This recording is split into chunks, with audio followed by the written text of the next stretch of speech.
Custody. Sorry, I got to clean this up. It's a little dirty. This video is about, dang it. There we go. That's a little bit cleaner. This video is about how fathers' rights groups are just pretty much entertainers now. I should have thought of this before. This is a great way to describe it. The fathers' rights groups, they get attention. They draw in men who are suffering. And then they don't do anything to help them. Except for me and a couple other groups out there. And I'll probably do a video on one guy that I really like in Florida who's doing kind of the same thing I am. And he realizes most guys don't want to fight, and he only wants to deal with the guys who really want to fight, I think. But I don't want to speak for him. He's got his thing. So, but I really like the guy. He's genuine. He's real. But for the most part, and I'll rattle off some of them obvious ones you guys know, the fathers' rights movement. They got Facebook pages and stuff like that. Mark Ludwig, the unmarried father. Ryan, the tough dad. TUF, the unmarried father. Dad Talk Today. That guy's actually a real con artist. He tried to steal money from somebody in a guardianship or a will estate and probate case, and his wife is run around the internet saying he's a narcissist, which he acts like it. And when you go to his website, the first thing is, hey, here's all the ways to donate and give me money. Texas Penal Code 2503, Dads Matter 247, fathers are important. And of course, the one I've been nagging about or ragging on lately is Randy from Present Father. Judge Anthony, $750 an hour. Speaking of Present Father, he's $250 an hour for one-on-one consults to tell you how he's a loser and didn't have any winning strategies in court. And I left somebody out. There's a guy in Montana, Fathers Lives Matter. He's great. He got full custody. He's someone who actually did it, and he's worked with fathers. He does a lot of the posting and stuff I rank on other fathers about, like just memes and stuff about what's wrong with the system. And maybe he's exhausted from helping people, but he does the real work. And maybe I should be posting the few guys that I know. There's really 3 guys and 1 woman that I like, I think, in the fathers' rights movement. Outside of that, everybody's a con artist. So I talk about them being con artists, and like Randy from Present Father, you guys maybe have seen my videos. He gave the mother 50-50 because he didn't want to take the mother away from the children, and his attorney recommended supervised visits. Then for a year, however long his divorce case lasted, he whined and cried on social media how she was brainwashing the kids to say, Daddy's going to kill us. Dad is a thief. He's crying about something that he gave the mother to do. That's like crying about a thief coming into your home and you give him the key to your house. That's how stupid he is. And now he's helping dads after engaging in that tormenting loser. And, he's right about the family court system being dysfunctional, all that stuff. But why did he take all these loser routes? And why is he charging $250 an hour? I mean, if all these losers are charging $250 an hour, I should at least up my, I've had people complain when I've upped my rates with inflation. Maybe I should be $200 an hour. And then I'd just get a couple of real ones and then I'd live more comfortably. But I try and make my stuff affordable, even though I'm the only one giving any real advice.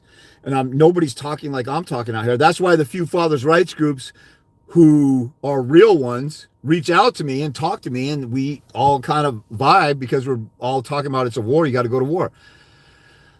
So back to the general thing about this being entertainment. Think about what entertainers do. They entertain you. They entertain, the different movies out there. Some people like horror movies. I've never liked horror movies. Adventures, war movies like Braveheart or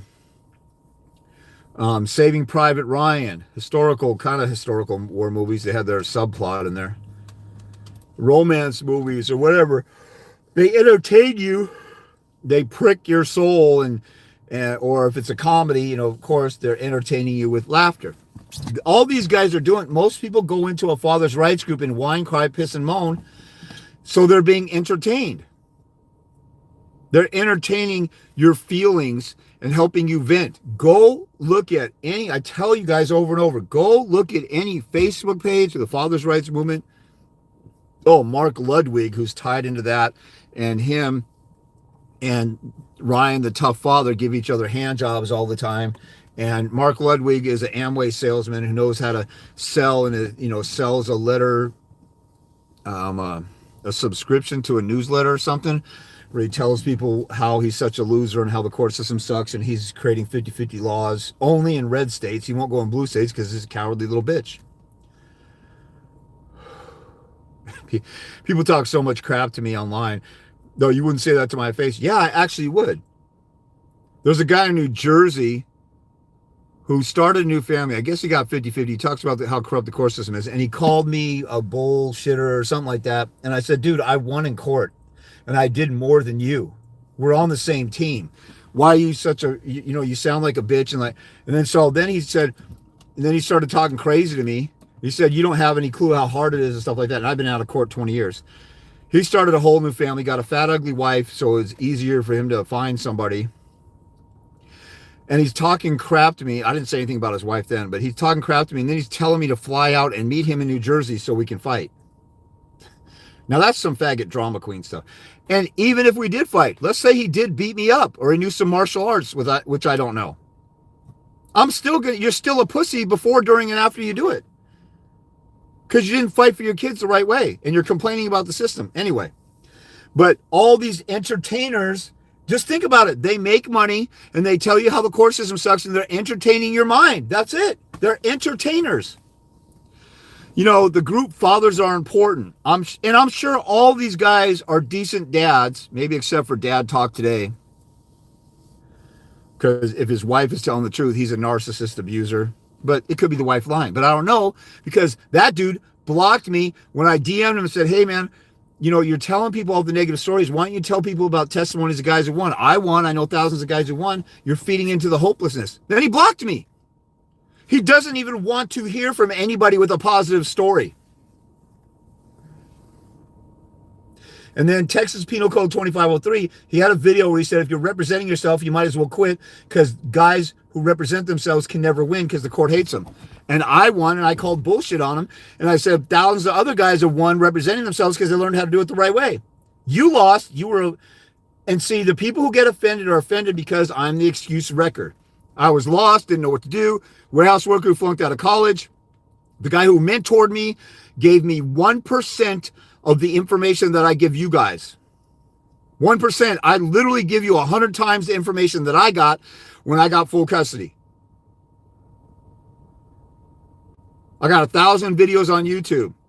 Let's consider Family Court Corner. That lady talks about how she'll help you and manage your case and all this stuff, but I'm not giving legal advice. And I'm going to do this for your case and paperwork, but I'm not giving legal advice. And all she does is post memes, and she'll sit there and show her ugly face and dance around or whatever, and then point to a quote, and that's it. That's all she gives to you for free. Judge Anthony just says, narcissist, narcissist, narcissist. Oh, here's a testimony, and then he'll dance like a solid gold dancer, or burlesque show, or some It's Raining Men, gay tranny, cross-dressing, what do they call it?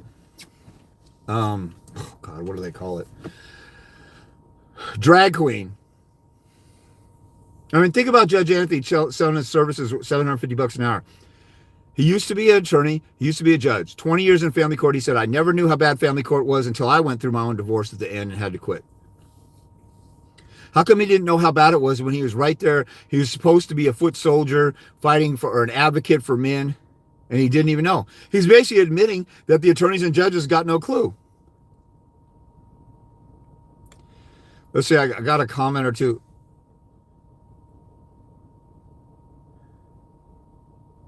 How do you say that? Josue. I need glasses too. Josue DeLeo. Josue DeLeo, is that how you say it? Hey, Sergio. I know you had a question earlier. Welcome to live chat. Remember to guard your privacy. Okay. Um, Thank you for what you're doing. Getting some last minute knowledge from your videos before my hearing Monday. Representing Pro Say. Nice.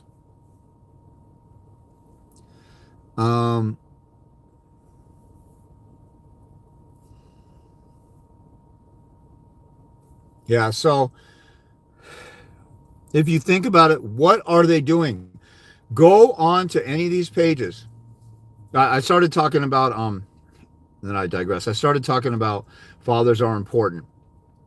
Every time I say something, you guys get mad that I go off on a tangent, but every time I say something, I literally have a flood of memories that come in my head all at once, and you know, a flood of visuals of guys who didn't fight the right way, who I told what to do and they didn't do it, or they didn't listen. And just whatever I'm talking about, it's the answer, and nobody wants it. Everybody wants to pay somebody to make it go away. You're the hero in your child's life. Go rescue them. If you're dad, you're the hero. You're the protector. And the woman is a Jezebel who came in and destroyed the family. I just saw the scripture, I think it was Proverbs 14:1. It says, a house is mended together or stays together by a woman's wisdom, and her foolishness can destroy a home. A woman's foolishness can destroy a home.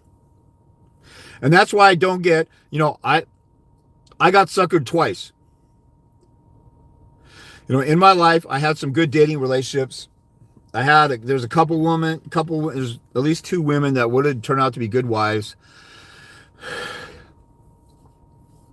I didn't pull the trigger on it because one was a situation that would have been great for my daughter. The other one, the lady was kind of, I was looking for perfection, I guess, and I just couldn't deal with any nagging or extra stress at that time in my life. I was in and out of court, was starting this stuff, was working a full-time job, being a single dad, was in and out of my own personal court case. And so I didn't need a nagging woman. She was kind of immature, but we've talked later. She actually came back and asked me to help her with her divorce, but she pulled the plug on that because she tried to work it out. I've had several women that I've dated who've come back and asked me for family law advice. And there's people who hang out with my daughter. They love my daughter. My daughter is adorable, and she has a very sweet spirit. And so one of my best friends, my daughter went to his granddaughter's basketball game, but she really just wanted to see my friend because let's say his name is Joe. That's not his name. Let's say his name is Joe. So she calls him Uncle Joe because he's like a brother to me. And he actually came to court and testified on my behalf and got persecuted and lost friends by doing it. So I owe that guy so much. I mean, he did it. I would have done it for him, but it's just, I've never had a friend stick out his neck for me like that. And all he was doing was just telling the truth about, I should be an involved father. I've watched his daughters who now have, 2 of his grandkids. And all he did was testify that I'm a decent dad and I should be able to be in my kid's life. And then he got destroyed by the mom and her friends, and we were all in the same church family or church community or around each other all the time, went to college together and stuff like that, and he got destroyed by it. But anyway, my daughter went to go see him, and she went to go see him just to hang out with him and hopefully to see one of his daughters. They didn't make it to the games, and my buddy, he said it made my day to see her. He considers her a niece of hers, and it brightened up his day. And so I don't even know where I was going with that. I'm rambling on, sorry. So I was talking about friends and family, and even girlfriends hang out with my daughter because she's so beloved and has such a sweet spirit. So I've had good relationships, but I still don't get, like, the 2 bad relationships, like my baby's mom. I didn't want to marry her. I didn't marry her because we had a kid. I didn't push the issue. I made a mistake dating somebody who had crazy, fat, ugly sisters who were jealous of her because she was curvy and feminine and pretty. And I was friends with her sisters before. The other chick was some chick who's been playing multiple men, total Jezebel, all this stuff. She was a friend of mine for 10 years. I believed the surface story for the longest time. And our kids hung out, but then I saw the real side. Like, that was a professional. There's actually a tort claim you could sue somebody for romance fraud, and that's what she does. She commits romance fraud. She's a literal total Jezebel. And I lowered my standards because I was like, you know, she was fun to hang out with, all this other stuff. And I normally have turned down women like that, but I felt bad for her because she had a great story of being a victim and she had great proof of it. And I got suckered, and then I saw the signs and I let them slide. And then that's where I learned about narcissism. That was just a few years ago. So that'll never, ever, ever happen again, because I had a history of turning down women with the red flag. And now that my daughter's an adult, I was like, okay, well, I'll just date who I want to now. I don't have to have super high standards because of my daughter. Get these dads and guys who go, they're in their divorce and they start dating, or the woman you marry. Like, there's a video on Instagram, I think he got a Jeep Wagoneer for his wife, and she's like, it's not a Cadillac. It's like, you spent all this money and it's not a Cadillac. You might as well get a Cadillac.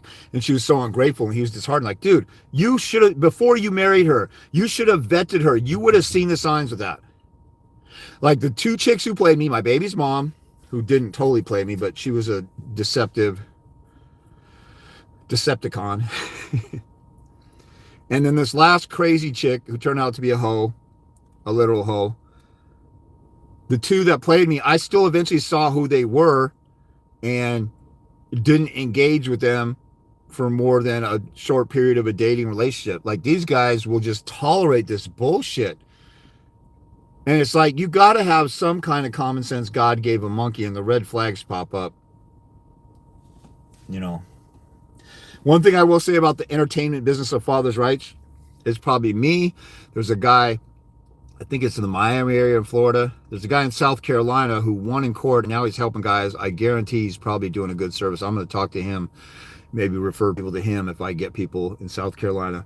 A guy in New Jersey, and I mentioned the guy, Fathers Lives Matter on Instagram, and he's in Montana.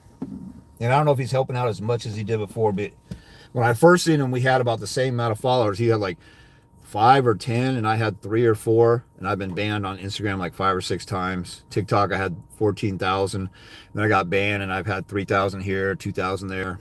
I keep getting banned. Outside of that, there's nobody giving honest help for dads. But the fathers are important. I got to beef with those guys because they're on the East Coast, and they asked me to do a podcast like 10 in the morning their time, which was 7 my time. So I got up early after a long night, maybe 2 or 3 in the morning, which happens often. I woke up and they didn't answer. And then later they said, oh, we forgot. How do you forget something when you reached out to somebody like that? That's totally, utterly pathetic and ghetto. And they have a Mickey Mouse operation. Now they got hundreds of thousands of followers because they do what everybody else does. Post a bunch of memes that dads are victims, post a bunch of memes about crazy baby mama Jezebel, and then guys will flock to your entertaining page. And that's all it is, entertainment. And the only pages that have answers are like the Fathers' Rights Movement Facebook pages, where they post a question, and then all the losers who are coming on the page because they're desperate for help because they lost in court are giving answers. What the entire F are they doing? Because the Fathers' Rights Movement is ran by idiots. Nobody in there has won anything 90% of the time, if anything. It's pathetic. Let me get to these questions. There's a bunch of them on here. Thank you, dude. Okay, I already read that one. Representing myself, pro se. That's the way to go.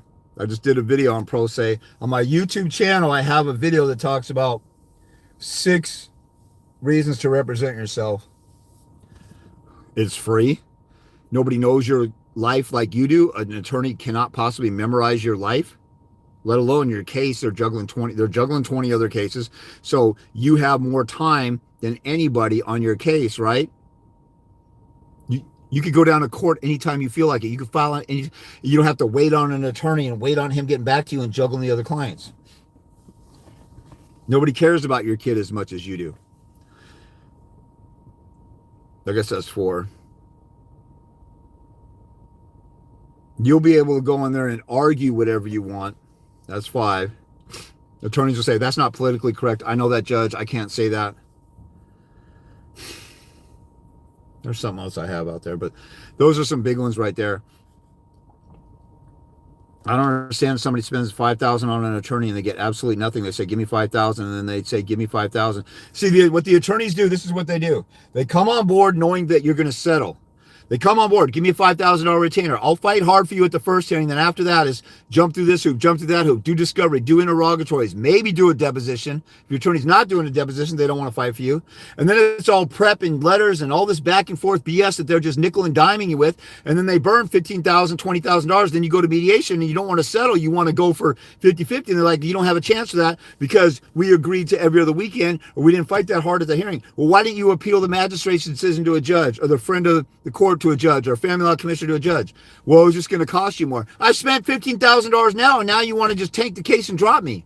Or attorneys will literally say at mediation, you're going to settle on this or I'm going to drop you, and then you're going to go to trial by yourself. You should go to trial by yourself. Just bluffing that you're willing to go to trial when you're scared of trial, bluffing that you're going to go to trial, has caused women to surrender and settle. I know plenty of guys who have done that. And pussy-ass bitch faggot dads will say, I don't want to go to trial. And then they'll tell their mom, will you please settle with me? I can't do trial. I can't afford an attorney, or I can't do it myself. I'm stressed out. Trial's going to be 3 days, and I don't know what I'm doing. Will you please? You just showed your cards, you stupid-ass bitch. You ever heard of Kenny Rogers, the gambler? You don't show your shit to the other side, you stupid jackass. Mike Tyson knew half his fights were over at the introduction, when they tapped gloves, because the guy was scared. He saw it in his eyes. He's like, oh, I got this mother effer now. Because they showed how scared he was. You stupid, dumbed down, unmanly bitch. Why would you tell her, oh, please, I'm begging you to take me off supervised visitation. Just give me 2 hours. And she's, oh, I got this mother effer now. I'm not taking you off for nothing. I'll go to trial and make it even worse. And now you're in a bad position because you didn't even know how to leverage. And then you've been watching my videos for 2 years and you never got a consult with me like, James, fix this. Here I am. Your dumbass is not behind the 8 ball. You're buried under the felt that's on the pool table underneath the 8 ball, you dumbass. I just got done telling you guys in another video, I had to tell this guy, and he's turning out to be great. This is a guy who took heed to something that might have been offensive to most of you. I have a guy who for about 10 years, 8 to 10 years, he's called me after the fact, after his attorney screws him over, after he's lost a hearing, or after he does a reconsideration, or after he does this and that, after the deadline to do reconsideration is over with. He calls me and says, help. And I'm like, dude, it's too late. You can't do this. You have to do this. Why did you do this? What are you doing? Why didn't you call me first? And I've told him the same thing over and over. This last time I said, dude, I cannot help you if you don't want to fight for your kids.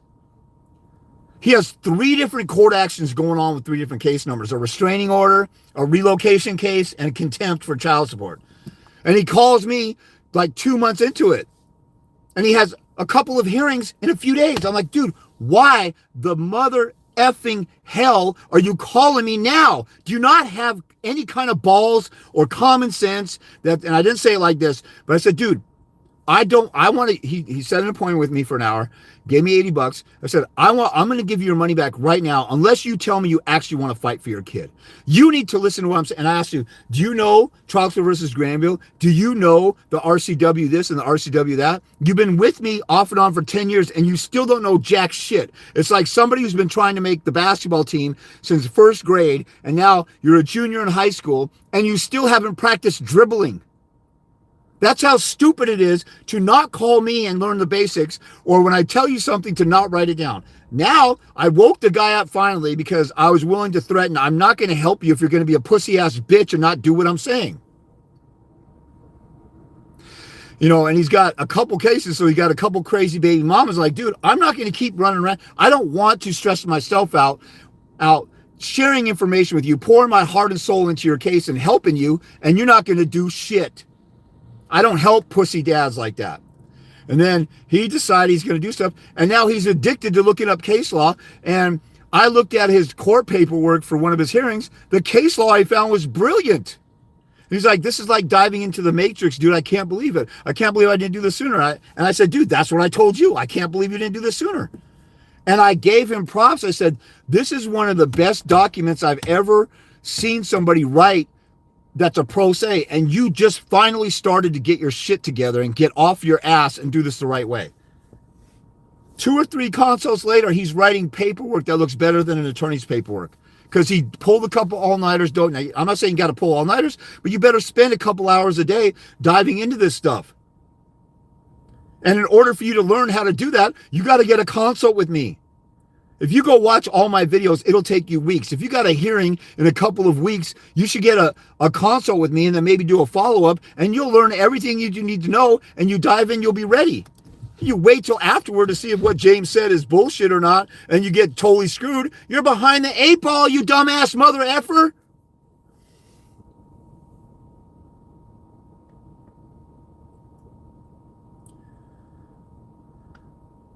And anybody's on right now, if you want to ask a question, this is the time to do it, to get some free information from me. This is one of the few times I have, I'm a caretaker for an elderly family member, and I have a sister with Down syndrome I'm a co-guardian of. So my plate is full. That's why when haters come on, I just did a video on this hater guy, and then somebody else responded saying, why are you attacking him? Just give an answer. Just give advice. You stupid dumb mother effer, my page is full of advice. You're watching one video. And then later, that guy saw the second hater. He was defending the first hater. He's like, why don't you learn how to screen record? So he's telling me how to do my shit. He lost in court. He's telling me how to do my shit. He's never helped anybody. And the reason why I don't do screen recording or sit down and edit videos all day long, because I don't have time for that shit. If I do a live here, it automatically uploads. If I do a TikTok, I can download it and reload it to Instagram and YouTube, and I don't have to do 4 different formats for each one. I don't have to edit and go into Adobe Premiere Pro and edit that stuff. It's just as soon as I'm done talking, it's ready to go. Stupid mother frickin' drama queen, bitch ass feminine fag. That's what women do. Why don't you do this? Why don't you? You lost in court. I won in court. You don't have your kids. I've had my kid and have a great relationship with her, and she texts me almost every day. And then you're going to come on my page, tell me how to do stuff? You're like a midget who got cut from your middle school basketball team and doing a basketball camp and say, don't go to that Jordan camp. He's full of shit. And Jordan has 6 championship trophies, 6 championship MVPs, 5 league MVPs, 6 or 7 scoring titles. That's how dumb my mother effing gender is. That's what. And then the guy came on TikTok and said, dude, I'm not a hater of yours. I'm a fan. I was just saying you should spend your time and energy, helping people. If you come off your first conversation with me ever is saying, why are you attacking one of your haters who is another faggot bitch? Anyway, the reason why I talk about my haters is to show you guys how insanely immature and adolescent and gay and fruity and feminine my gender is, and it's prevalent. And you guys, if you guys don't believe me, you can see that what the haters say. The haters, I've had haters who said, I can't believe I spent $100,000 on an attorney. I'll be damned if I'll spend a dime with you trying to take advantage of men at their most vulnerable point in life. You stupid mother effer, you just admitted I cost 1% of what an attorney costs you. I have winning testimonials and I won in court. You lost in court. Your attorney didn't try. And you came across the best resource you'll possibly ever have, and then you're talking shit to me. That's how effing delusional my gender is. They're just as delusional as these modern women who say women are better than men. Women built the world. I'm the table when we come to the table. I am the table. You better pay for this, that, and that, and that. Instead, women are way out of line. They were created to submit to the protection and love and leadership of a man and be Robin to Batman. And they want there to be 2 Batmans.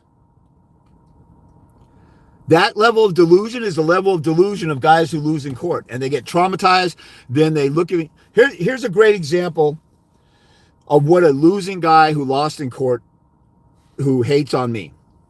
I'm the excuse killer because I had nothing, knew nothing, represented myself, destroyed the mother and her attorney, then did it again and won in the Court of Appeals. You don't have any excuse.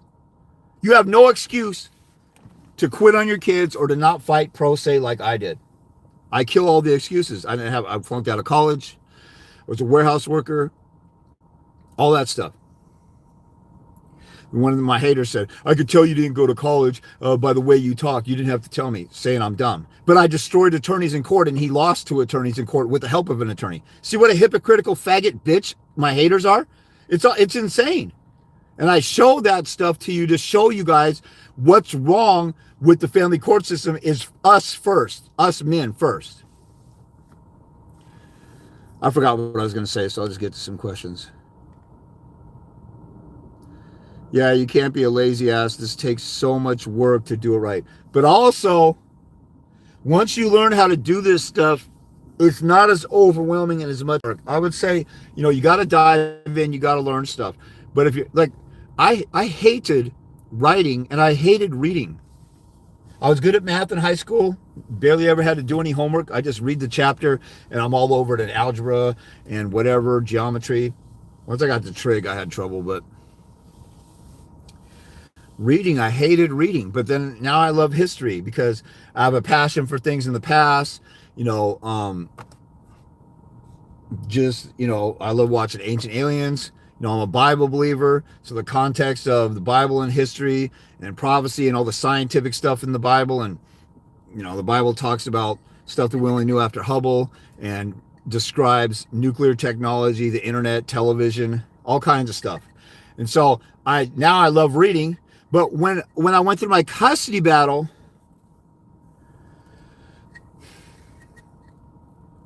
my daughter's life was at stake. So I would read anything that had to do with me or my daughter or my daughter's need for whatever. That's why you guys should be reading the science and all that stuff. And I could write, if I'm writing about what's wrong with the mother's allegations, what's wrong with the mom, what's right about me or the child needing me, I could write all day long on that.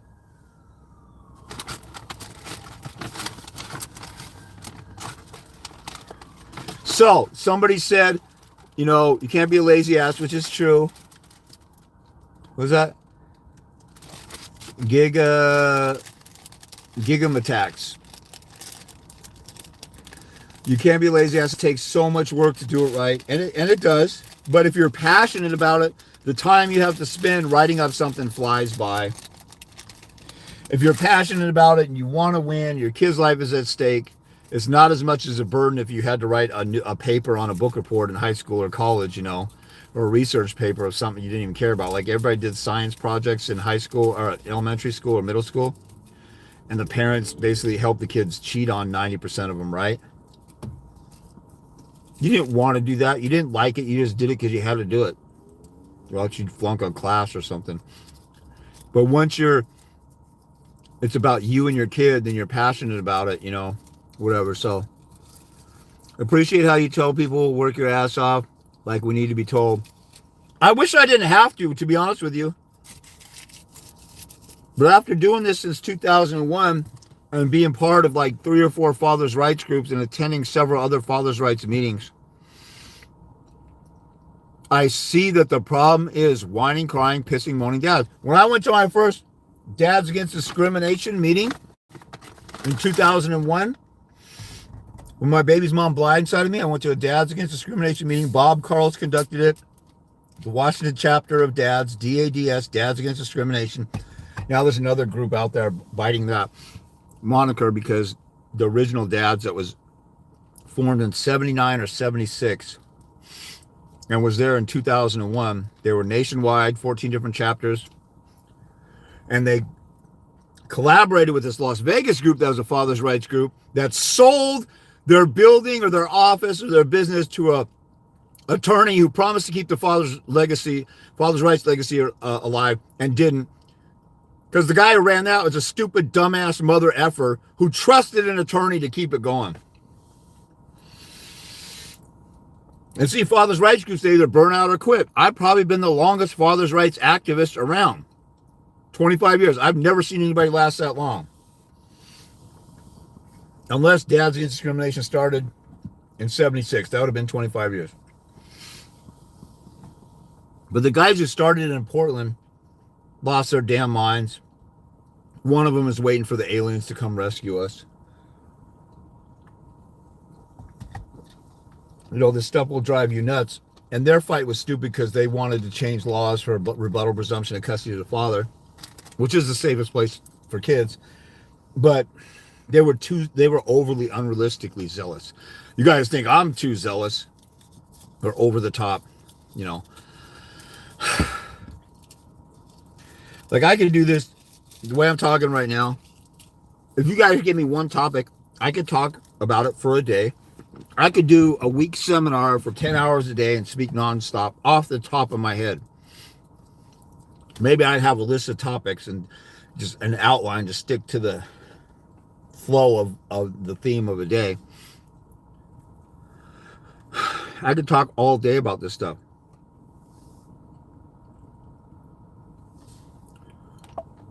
One thing that bothers me is the inability of fathers to recognize, you know, we talk a lot about in this whole era of the gender war, how women need to respect men, men respect other men.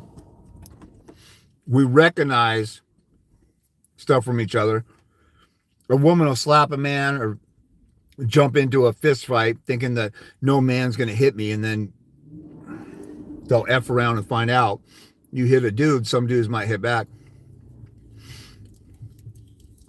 So in this day and age, we talk about respecting a man and recognizing a man, or,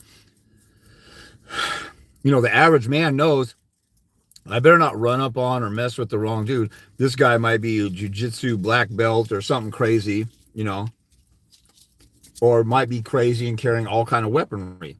So we don't F around and find out unless we're one of those guys that are stupid. Sorry about the background noise. Most guys aren't that stupid.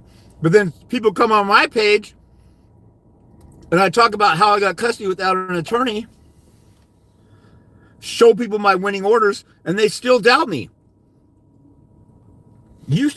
When I saw Bob Carls with Dads Against Discrimination do a meeting one time, probably lasted an hour, 15 minutes into it, I knew this is the guy I need to help mentor me. There was 20 guys in the room. It was the summer of 2001, maybe a spring. Yeah, it was spring. Or early spring, probably. So I went to court in March, somewhere around there, March or April.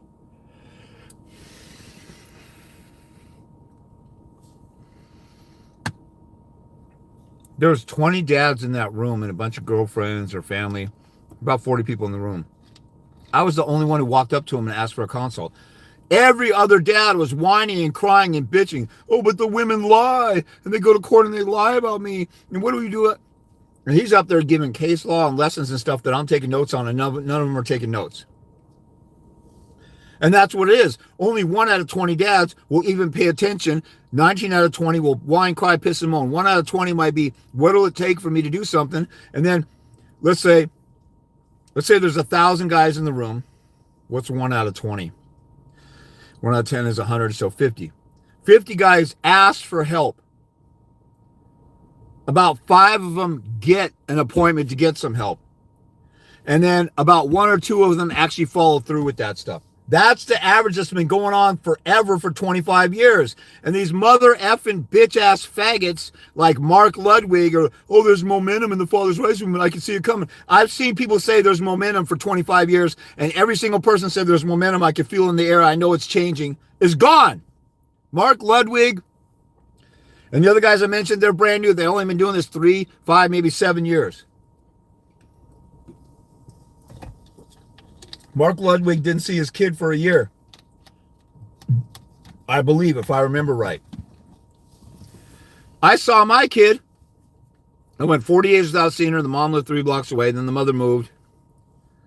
If I knew back then what I knew now, my 7-month battle would have lasted 2 or 3 months at the most. And I had it harder because I didn't have all this stuff on the internet. I had to go to Kinko's. I had to go to the courthouse. I had to serve the other attorney in person. You guys can literally do your court case from your bed. Not your bedroom, from your bed. Wireless keyboard, wireless mouse, laptop in your lap, printer. Okay, you have to get up and staple stuff if you print it. But everything can be converted to PDF and you can e-file and e-serve. You ever notice judges since COVID that have a background? They're doing court hearings from home. It's so much easier. You can find case. I'd go to the law library and look at the books and look up case law and shepherdize stuff. Do you even know what that is? No, because it's way easier. I'm the excuse killer. It's hard gathering this information if you call me after you've already been screwed. If you call me as soon as you know there's a court. I have a guy who called me last summer, about 6 months ago. Talked to me for an hour. He waited until after the mother did something crazy. And then I told him what to do and he didn't listen to me and now he's behind the 8 ball. He could have done something before, but he didn't. Because he didn't want to, because he wanted to push it off. Because procrastination is a form of cowardice and fear. You procrastinate because you're afraid to confront stuff because you're a pussy-ass bitch. And everybody has an inner bitch like Joe Rogan talks about. You always have the little angel and little devil on your shoulder. Don't do it, do it. You have the little angel on your shoulder saying, get up and exercise, go for a walk or jog or go to the gym, no matter how you feel. This other side says, stay home, do it tomorrow. Or whatever. Call your dad, ask him to forgive you, or reconcile with your dad. And the other side says, well, it's his fault. And then you regret it after he dies because you never talked to him, you know. But the fact that the guys out there who don't recognize that I'm a 5-star general in this war on fathers, you don't even have to do all that. I'm not looking for self-flattery. I'm just looking for you to say, this guy's got the answers. I love my kids enough to figure out what's the real answer out here. James has them. He's proven it. Let me get some help. But instead, pussy-ass, mother-effing, gay-ass, faggoty bitches say, oh, that hurts my butthole. James says I could have fought harder and I did everything I could because I tried hard. You fought the wrong way. And now you come across somebody who says there's a different way and you don't want to do it because your ego is wrapped up, or you don't want to go back again because it hurt your butthole and you're traumatized by the original fight. And what I'm doing, what I'm saying is not popular. If I wanted to be popular, I would know how to do that. I could get on here and say, look, I won in court. Buy this packet and buy this book and buy this. I won in court. You poor dads, you get screwed. And I cater to their inner bitch and I do marketing. See, these guys are entertainers. Watch Present Father, that fat, faggoty, bearded, Wolfman Jack, Grizzly Adams wannabe bitch of a fat child abuser. That guy served his kids up to, that guy got Present Father, that guy, Randy, Present Father, he got a restraining order against the mother to protect himself, but he served his kids up to that mother 50% of the time. What a pussy-ass, hand-pecked, pussy-whipped little faggot bitch. And he's got hundreds of thousands of followers, and now he's doing the ultimate sellout thing and promoting the book from a lawyer. And lawyers are the ones who create family law, the family law system we have. The people who become commissioners, magistrates, friend of the court, and judges are former family law attorneys. And if they weren't specifically, they were attorney. Attorneys built the system, and he's saying go buy a book from an attorney who destroyed families for a living. And the guy whose book he promotes David Passara from Dad Law School, or Dad's Law School. That guy openly said Dad should never do contempt. I won contempt the first time I tried. He said you'll never get anything. I got makeup time, a $250 sanctioned punishment against the mother, and a finding of contempt. And he said don't do it unless there's money involved. David Passara, a gay attorney who can't possibly make kids with his partner because a sperm union, Mother Nature or God didn't allow a sperm union to create a kid. He's up here telling dads, don't do contempt, don't hold mothers accountable. And then he sells a book that says, look at this book. It has a sample declaration in it and all the reasons why I'm a good dad. You stupid mother effing low IQ airheaded piece of shit. The U.S. Supreme Court said you don't have to prove you're a good dad. It's assumed you're a good dad. This mother effing piece of shit, David Passara, doesn't know that. Neither does Randy from Present Fathers. Yet Randy, over and over, says, follow me because I'm saying stuff nobody else wants to say. Get the F out of here, you fat-ass, faggoty, little pussy-ass bitch who's a child abuser. F you, you hoe-ass bitch. Buy this from this family law attorney he's been a family law attorney for 27 years, so he knows what he's doing. That guy is such a blind mother effer. He thinks if you've been an attorney, you know what you're doing. The mother has an attorney that's tried to destroy him. As far as I know, she's not pro se. The whole family court system that he says is corrupt was built by attorneys. And he says, buy this book by an attorney. This is freaking insane that anybody would spend a dime on that bullshit. And it's not like I'm saying, don't spend money over there, spend money on James. I'm saying, stop selling out, you pussy ass bitches. And there's other pages promoting this shit. My gender is so freaking stupid. We talk all day long about how corrupt and such low IQ, or not low IQ, such low moral, subhuman pieces of shit that family law attorneys are. And then at the same time, out of the same mouth, they will say you need an attorney. I had a guy who got screwed by 3 different attorneys. He spent like 80 grand. He's like, I'm going to trial. I said, well, it probably takes a good 5 hours for you to learn the basics of trial if you really want to master it so we can get going. He said, well, I need an attorney. I said, you don't need an attorney. He goes, I'm going to trial. This is really important. I really need an attorney. I said, you dumbass idiot. You just said attorneys screw you over and over and over again. And you said, and now you're saying, this is really important, so I need one of these guys who screw me over. You see how effing delusional and stupid we are? It's like living in the Matrix, and I'm Neo, and I woke up, and there's several other people who woke up, and we're trying to tell people get out of the Matrix, and they just love living in it. Because the average man is a pussy-ass mother effing bitch who was raised by a single mom or a pussy simp dad. It's insane. And then these losers are the ones running all these fathers' rights groups that are entertainers. Look at all the, I don't do the graphics bullshit. I don't buy views. I don't click on the button and say promote this video. I don't follow 1 million people to get followers. Either you recognize the truth for yourself and promote this on another page because you're like, damn, this dude's got the answers. He got custody of his kid. He's helped thousands of dads win without an attorney. He shows you his winning orders. I see testimonials. James is a real one. He doesn't bullshit. He's not telling us any fake stuff that it's going to be easy. Or the Grizzly Adams, Wolfman Jack wannabe dude. Present father, Randy, he said, most of his videos like, hey, I know you're going through, father. Just bend over and take it up the rear and just be silent. Don't talk bad about the mother. She's talking bad about you, even though she's a child-abusing, narcissistic, mentally ill bitch who slapped the kids around or stabbed them once. Just take it up the rear. He thinks it's noble to be a pussy-ass bitch and a doormat to be ran over and walked over. Where did we get? Like, I was a beta most of my life. I grew up with 3 sisters. My dad was there, but not really there. He was an alcoholic, so he didn't really teach me anything about being a man. I fished with him when I was 5 years old. I can't even remember that stuff. We didn't do manly things together. I played sports. I was a competitive sports player. I played a year of basketball in college. I played football.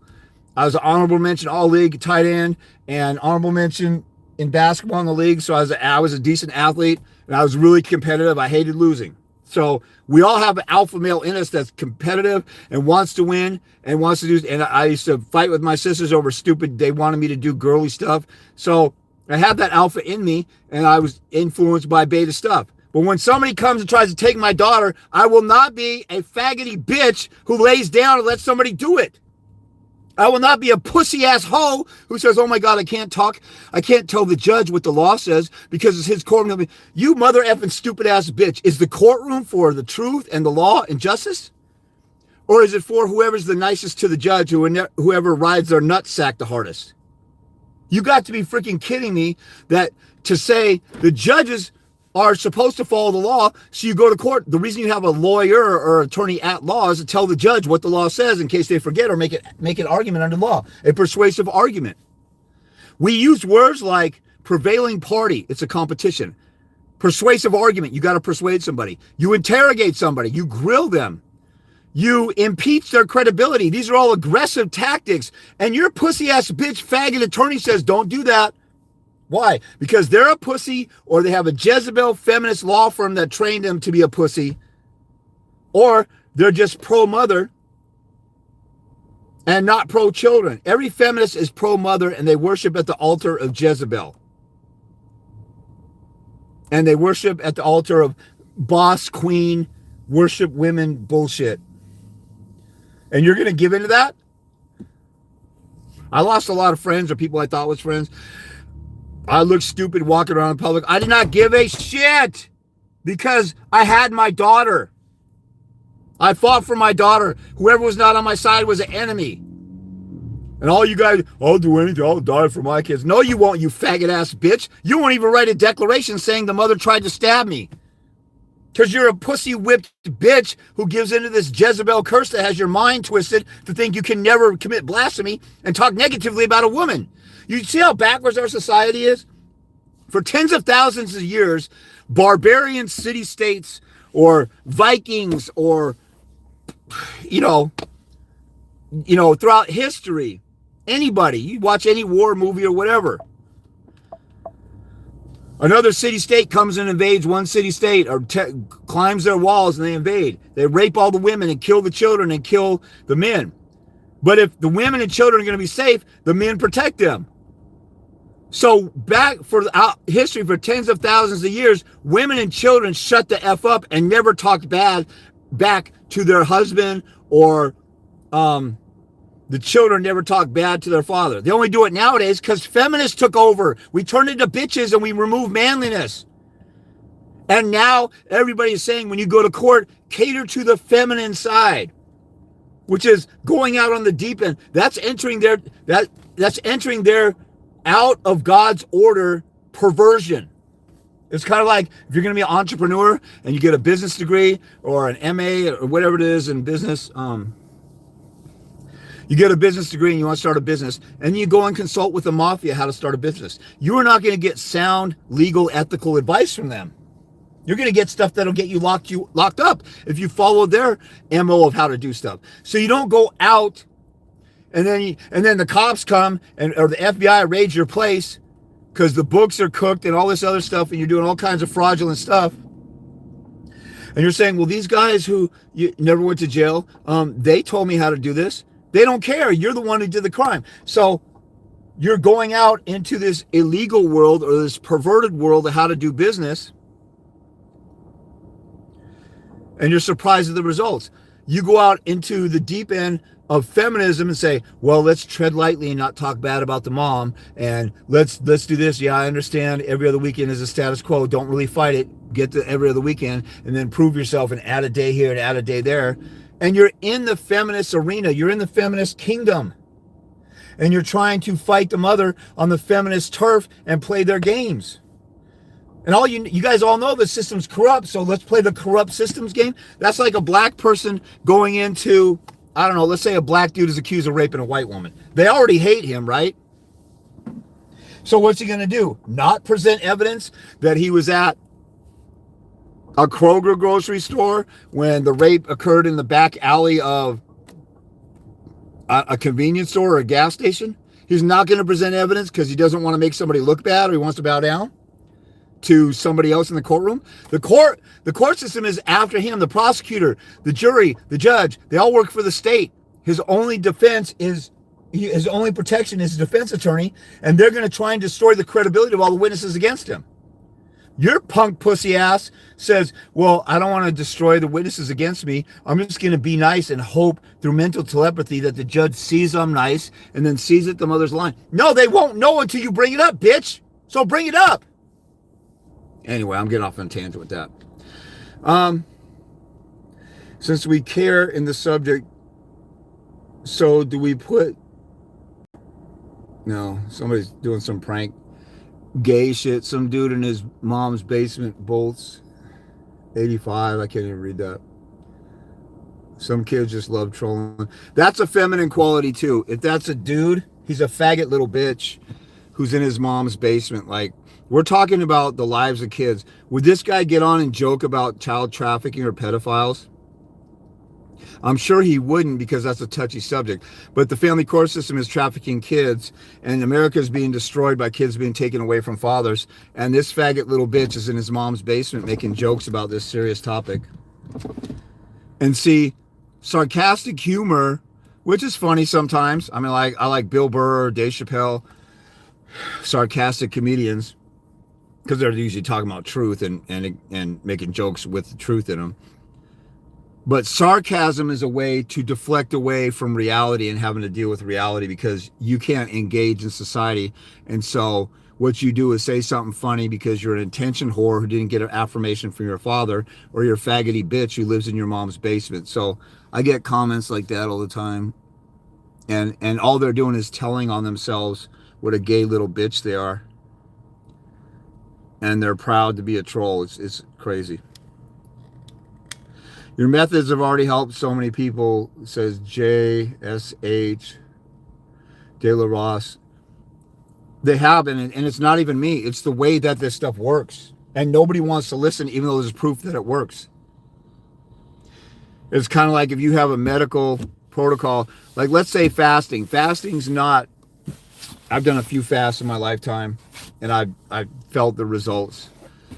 And there's so much stuff coming out about fasting. 10 years ago, maybe 20 years ago, fasting, you were a nut job if you thought fasting was a medical cure for certain stuff. And it's always been underground. It's been in the Bible. Every religious group or culture has done some form of fasting. It's only in America and Europe and modern society where we turn into faggot pussy ass bitches that we just follow whatever our Lord and Savior in the media and corporate America or corporate Europe tells us to do. Actually, Europe, they eat healthier than we do. But there's all kinds of documented cases of fasting, reversing disease, and all this other stuff. And if you got family, like I got 3 generations of nurses in my family, I tell them about some natural cures about stuff and how this medicine is bullshit and it just makes it worse or prolongs stuff and stops the manifestation of the symptoms. And they want to fight me on it because they're so brainwashed by the medical industry. But my sister and mom who are registered nurses for 3 decades each, they say the medical system is corrupt at the same time. So it's partially having to make a logical point with women, but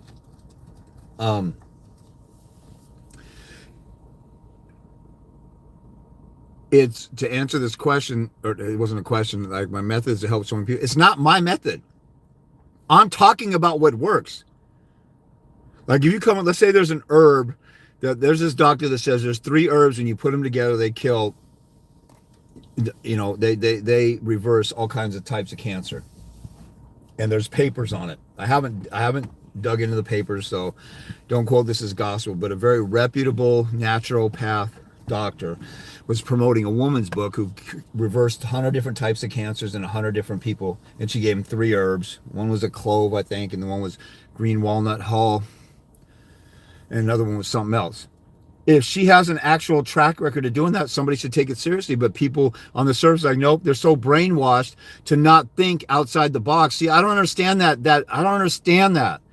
I don't know if it's just a feminine faggot ass bitch mentality where this is what mainstream says, so we can't go. Like I remember ever since I was a kid, if somebody said something and I didn't know it or I didn't see it or there's gossip, sometimes I'd ask somebody, well, how do you know? Like, just my curiosity, I thought, I didn't just listen to something and run with it. Now, there's plenty of times I did, but there's plenty of times where it seemed questionable, or I was just questioning, like, how do we know that we know, I remember thinking I was younger, how do we know that maps look the way they do? Like, do they really just walk and do the maps, or before flight or before satellites? Like, how did they know before then? And the only reason we know now is because they give us pictures of satellites and we just trust them. I used to think like logical, like deductive reasoning, like when you get down to it, you don't know jack shit about anything for the most part, except what somebody tells you. And then if they have enough evidence, then you believe it. There's nothing in the world that you actually know or prove. You believe there's gravity because everything sticks together and falls. That's all you know. Scientists admit, Neil deGrasse Tyson, they asked him what is gravity. He's like, I don't know, next question. He goes, all we do is see the results of gravity. There's an invisible force. We guess there's an invisible force pulling everything together, but Tesla said it was magnetic fields, I believe. And Einstein thought it was space and time pushing stuff down. So there's different theories than gravity. Gravity isn't the only theory, but it's an actual theory. But it makes most sense that there's a force that equally pulls on stuff and stuff falls at the same rate. So that's a nice logical conclusion, but you didn't prove it to me. And people say, well, you walk off a building and see if gravity's real. I walk off a building that tells me I'll fall and die. It doesn't tell me there's an invisible force at the core of the earth pulling on me. I just know that I fall. The source of it, I don't know. But see, faggots can't think like that because, and I'm talking, when I say that, it's like South Park said, I'm not talking about you being gay. I'm talking about you're just a fag because, you're acting like a douchebag. They can't use the logical side of the brain. What I'm saying, I mean, I'm just guessing we're so feminized and so dominated by women, and women are ruled by emotions and not logic, that's why most men aren't logical. And they can't think logically because they don't want to, because they like the easy world of going off of their feminine feelings. But I got off on that. This guy said, your methods have already helped so many people. These aren't my methods. I don't take the credit for them. I stumbled across them. And, like if somebody found out how to refine gold or extract gold, if they went out and told everybody about it, but somebody showed them, it's like the gold was already there. The way to refine gold is already through heat, clean it up and then washing it off and then heat or whatever. Or how to purify silver or do whatever. Like the method, the way that it needed to be done was already inherently there. Somebody just discovered it. And after that, they told somebody. It was just always the way that it worked. The way of human nature in dealing with any kind of battle is the war of attrition first, unless you actually totally duke it out in a boxing match, and bullying or peer pressure, or in a court battle that's long and drawn out. You'll actually go to the fight at trial, or you'll settle out of court, and what you settle on is dependent on who's willing to surrender the most, and that's usually who's bullied the most. So a question, if you have time, just in general. When it's my turn to present 50 exhibits I have in a 8-hour hearing, when do you use cross-examination? All at the end, or have the other party on stand the whole time? Well, the court proceeds the way they proceed. If you have an evidentiary hearing, you call witnesses. Each court may be different on how they do that stuff. We don't have evidentiary hearings in Washington. I haven't seen one personally. I know how some of them went. But every question you have about procedure and how they move, you can always email the bailiff and say, hey, I just want to, or before it even started, hey, Your Honor, do you have a structure how you do this? Or they might tell you.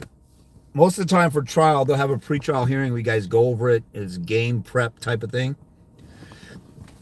But what happens is, at trial, so let's give trial as the main example. In evidentiary hearings, a lot of times they follow trial. Trial, you have the petitioner and the respondent, or the complaining party and the defendant, whatever they call them, the starter of the case and the responder. At trial, this person started the case, so their original case that they filed a year and a half ago, they're going to prove that original petition or complaint at trial. All the motions and stuff was in between, whatever, but it's all in the original complaint.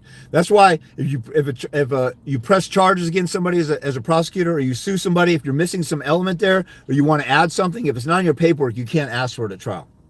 So you go to trial, and it's this guy's case. Is this guy's case suing this wife for divorce, or the wife suing him for divorce and custody and alimony? So they're the starting one, so they get to put on their case, just like a prosecutor puts on their case. We're claiming this happened. I want this person to be held accountable. So what they do is say, do you have an opening argument? You open up. You have an opening argument. Open up. Okay, call your first witness. And then the entire hearing is conducted by the moving or petitioning party. I call James Christensen, and then I get on the stand. What's your name? James Christensen. Who are you? What do you know about these parties? What about this? What do you think about that? What do you think about that? Then the other side, when I'm done, the other side gets to cross-examine that party. And then when they're done, then this person will come back and recross. The moving party usually gets 2 chances at everything: a motion, response, reply to the motion, examination, cross-examination, recross. And then when this person goes through all their witnesses and all their evidence, their case is over, they rest, like the prosecutor says the state rests because they're representing the state or the government or the people to put away bad guys. The responding party, they said, okay, call your first witness, or do you wish to call any witnesses? Yes, I want to call Joe Schmo. Put Joe Schmo on the stand. That's usually how it's done. But you should try and contact the bailiff or the judge. It shouldn't be a secret. They shouldn't have to keep a secret. Hey, do you have it laid out how you're going to proceed at trial? Or you could talk to the family court facilitator or just a judicial assistant and say, can you give me an itinerary for the evidentiary hearing? Or is the judge going to do specific times for opening argument, examining witnesses, and cross-examination or whatever? Just ask them. And then if your hearing is on Monday, I think you might have said that. Just walk in, and the judge might say, before we get started, are there any preliminary issues or anything we need to talk about? So, Your Honor, I just the order of the hearing, calling witnesses and presenting argument. Can you go over that real quick? I didn't catch that, or whatever. And maybe they'll tell you right there. Jacksonville, Florida here. I get a lot of Florida people calling me. For sure. Yeah, lawyers are so busy here, and pro se has the passion, right?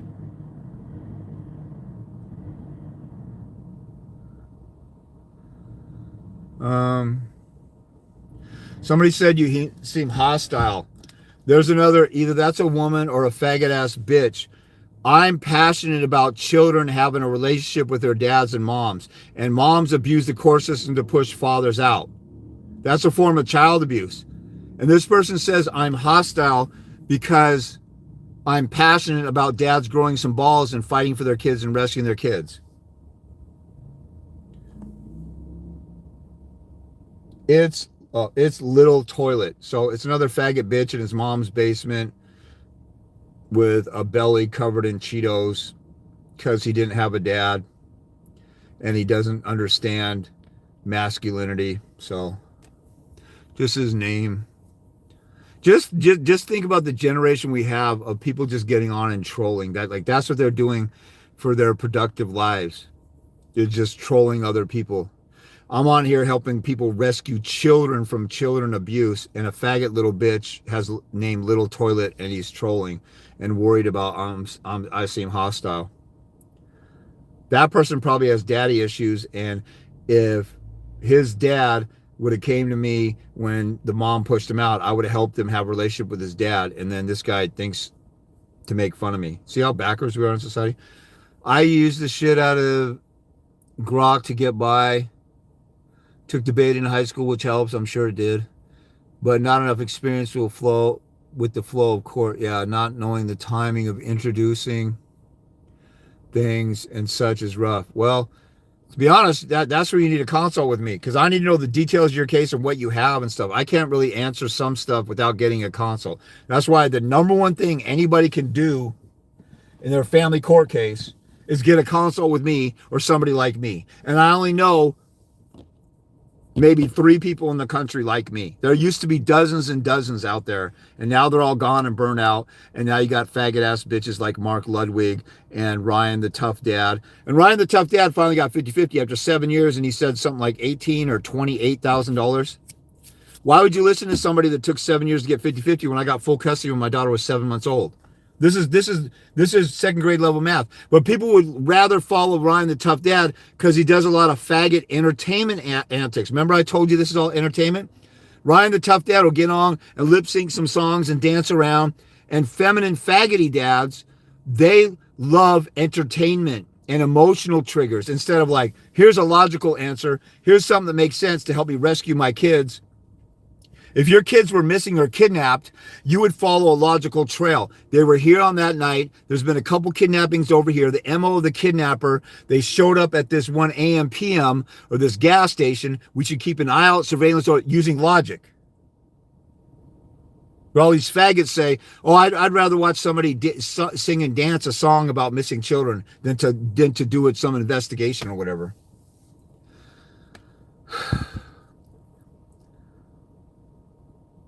The judge gets tired of hearing pissing, whining, moaning too. Got to stick to the facts. Well, that, and you got to tell the truth. Some of it is going to sound like pissing and whining. Like an argument I just talked to, there's a dad who wants the guardian ad litem dismissed, and he filed a bar complaint against the attorney. So he filed bar complaints against both. They're both saying that his visitation should be lifted. He has to make an argument that they're retaliating because he filed a bar complaint that's with the bar association over here outside of this court, and they want to retaliate and punish the child and starve the child of a father. I said, you got to paint that picture for the court. Like, On the surface, the court will listen. Yeah, look at how hostile and crazy this guy is filing bar complaints, and that's almost blasphemy because attorneys are wonderful.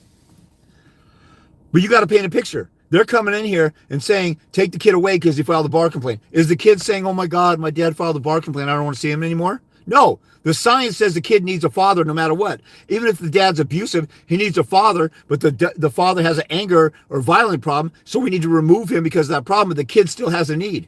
They're saying we need to remove the basic life need of a child because the father filed a bar complaint. And there's been attorneys who have been disbarred. They want the court to conclude that the bar complaint was improper. Let the bar decide that, and if they decide that it's good or bad, let them do that. It has nothing to do with this court hearing, because the law says that actually was a state that says that it's assumed the parents are fit, and if they want to take time away, they have to prove that there's a danger of the father's presence. They didn't even say there was a danger. They said because of his bar complaints and his conduct with that conduct.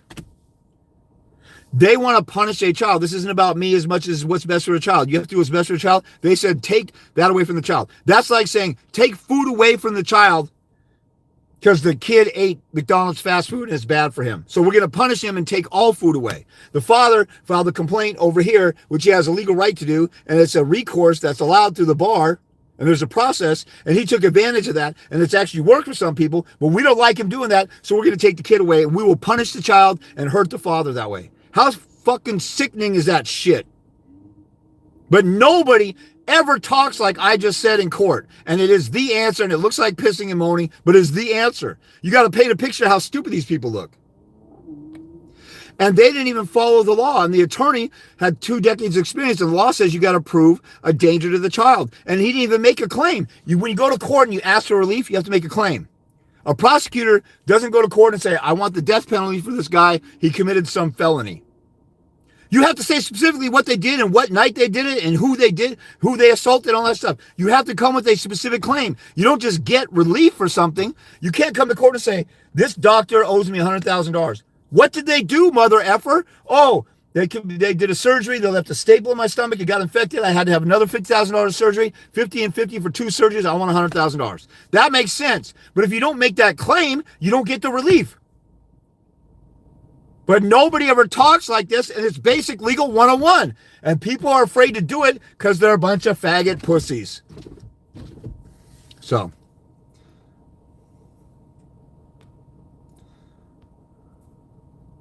Somebody said, don't shout. Another feminine faggot gay boy or a psycho bitch.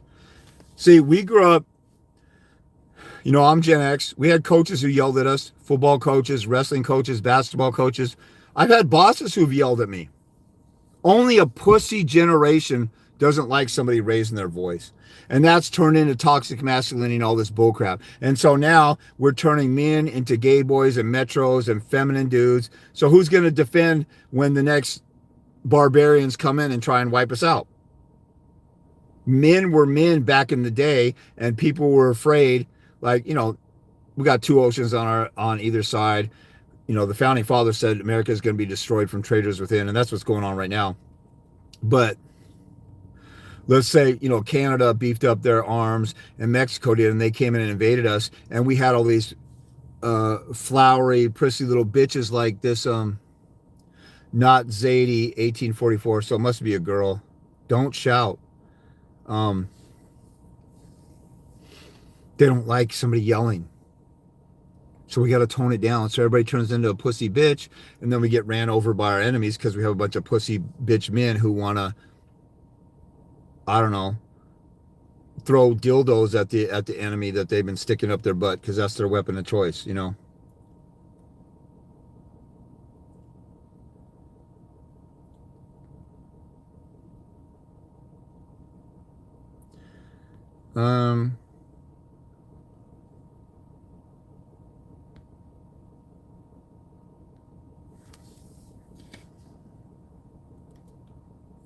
Somebody said, Ben Turner, 754, so we know this is a feminine faggot, single mom raised little bitch. Poor guy, imagine going live to spout this nonsense. He says that it's nonsense that children should have fathers in their lives. Think about that.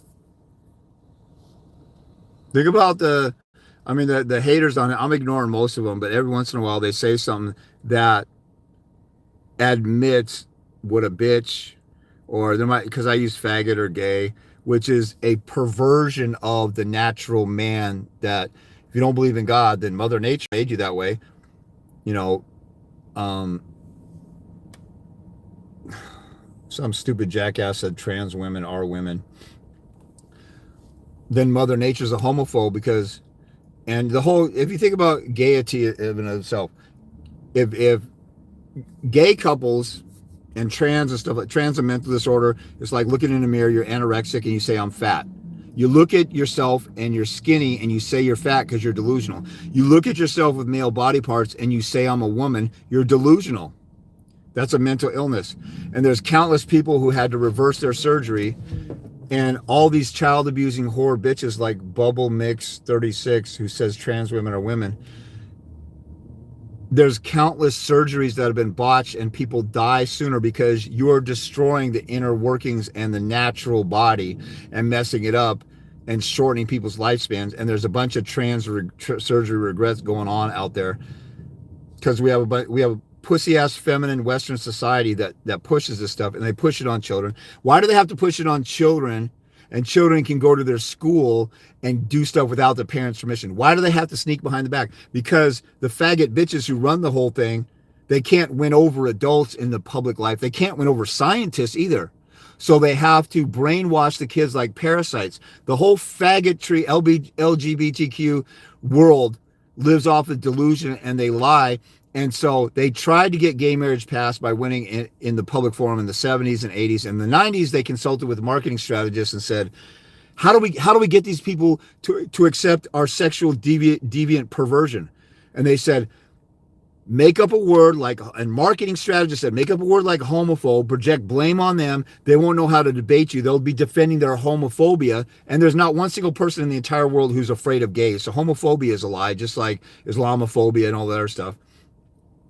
They had to invent a fake word, and now they have to go into schools and read to children, have gay porn in the library books of elementary schools, and they have to undermine parents, which is a parasite type of thing. So they're showing, the LGBT community is showing what low subhumans they are, because they have to act like parasites and prey upon children's minds and try and form their minds instead of winning the parents over with logic and on the merits. So they're pussy-ass bitches. And they are truly faggots, but they're so anti-science, they think that gay or lesbian couples are equal to heterosexual couples.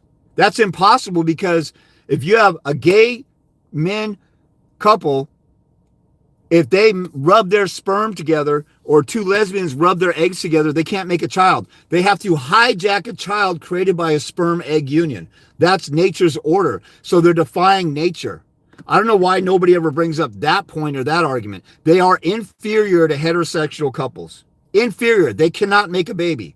And then they'll say, oh, well, there's some parents who can't. Those parents are deformed or have a handicap. Everybody is fully capable, if they're healthy, to have a baby if a man and woman come together. Sperm unions don't create kids, egg. And the fact that they just sit in the face of science and deny it and say we're normal is insane. Just have your little butt sex, or have your little tribbing sex or whatever, but don't say that you're equal to heterosexuals. It defies nature, science, and you are incapable of creating a child. So why do you go and hijack a child and bite off a heterosexual couples or steal what they have to try and get something you can't do? You're a hater bitch. Okay. So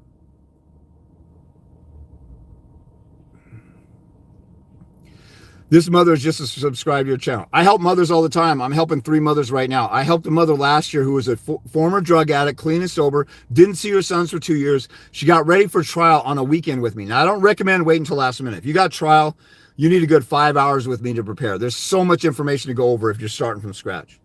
This lady went in and destroyed the father and his attorney, and she represented herself in a 2-day trial, and now she's a 50-50 mom after not seeing her kids for 2 years. So I help women all the time. I've been through an unbelievable experience at the hands of the family court, and I need to be hearing this. Thank you. You're welcome. This is for both parents, but the bigger need is for fathers, because there's the Violence Against Women Act that Joe Biden's law has given billions of dollars to women's seminars. The judges go to seminars conducted by feminists, and they're brainwashed. I've worked at several law firms. I know what they say behind the scenes. They're like, yeah, dads get screwed and mothers get the short end of the stick, but we got to do this and we got to do it this way. They'll talk about it at the water cooler, but they won't talk about it in court. So the attorneys are pussy ass bitches too. And thanks for subscribing, by the way. Michelle Sud 4419. And I'm going to get out of here unless there's more questions.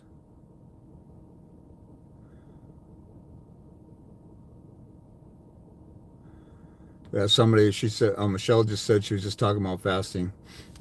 I mean, I knew 30 years ago when I never even tried fasting that it made sense because your colon is filled with stuff. You got junk in there.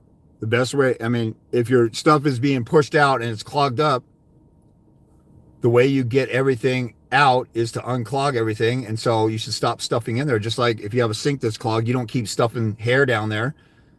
You try and run the water, run drain, or get some stuff in there to clean the stuff that's stuck on the wall. It just always has made sense. But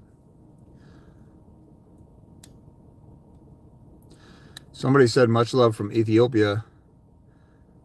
Wow. Wish I would have found you sooner. I wish I had a nickel for everybody who said that. The public is heartbroken that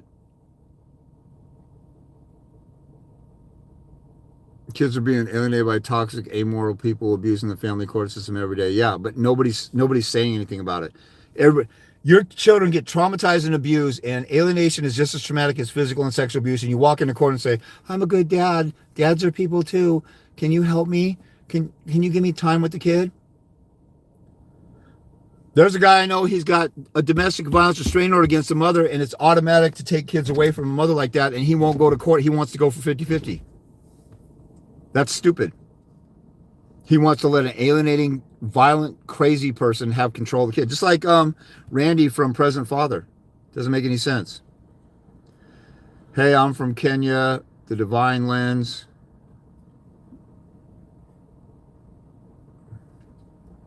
Somebody says it's so fascinating that you're so hyper focused on other people's sex life.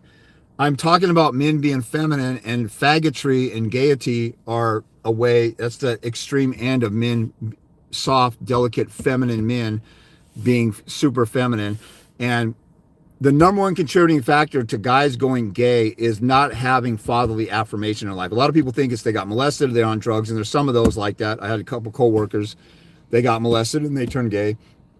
And there is some of that, but it's you lacked fatherly affirmation and you're seeking fatherly approval from another male that you didn't get as a child because the mom pushed your dad out or she was a bad selector of mates. And so you didn't get fatherly affirmation. And that's a basic God need, is to have a father to cry out, Abba, Father, and to have fatherly affirmation, have a father say he's proud of you. You didn't get that, so you're seeking that by having butt sex with another gay dude. So, but I'm not focusing on that, you stupid self-flattering. And this gay dude is a self-flattering, narcissistic little bitch, like most gay men are, because they're like women. I wasn't talking about gaiety. It got off on that because there's examples of like delusion, like transphobe. Well, somebody else brought up the trans thing, so I talked about delusion. I'm talking about guys being faggots and simps and cowards and pussies, which most gay people are. They're a perverted version of a real man with masculinity. And then you're saying that I'm focused on their sexuality because gay folks are wounded, effed up in the head, and they got a father wound or whatever, or some of them did get molested, and they're narcissistic. They want everybody to coddle them and their wound that they had that caused them to be gay and depressed and all that other stuff. And so they want everybody to affirm them because they're such thin-skinned, sensitive bitches that they need affirmation from everybody. And then so gays get into politics and become lawyers. They want to pass laws to force everybody to affirm them. And gays are the biggest faggot, racist, bitch hypocrites. They say, oh, we have a civil rights movement like black folks. Were you ever hung openly? Were you ever enslaved? Did you ever have a gay water fountain and straight water fountain? You're a bunch of self-flattering, narcissistic bitches. Your wound from being a kid or rejection is so bad that you want the whole world to affirm you and you want to pass laws. Black folks don't even do that. They just want to be left alone. So you guys are pussy-ass bitches and over-histrionic, overly sensitive bitches. You want everybody to cater to your feelings. You feel rejected because some of the world doesn't accept gaiety. So you want everybody to accept it, and you want to pass laws that they'll go to jail if they say any homophobic stuff. Black people don't even want laws passed. They want, because black people got some balls. They tolerate stuff every day that you couldn't even fathom to tolerate because you're such a thin-skinned pussy bitch, that you want laws passed so nobody ever have to say anything negative to you. So gay folks are self-flattering narcissists.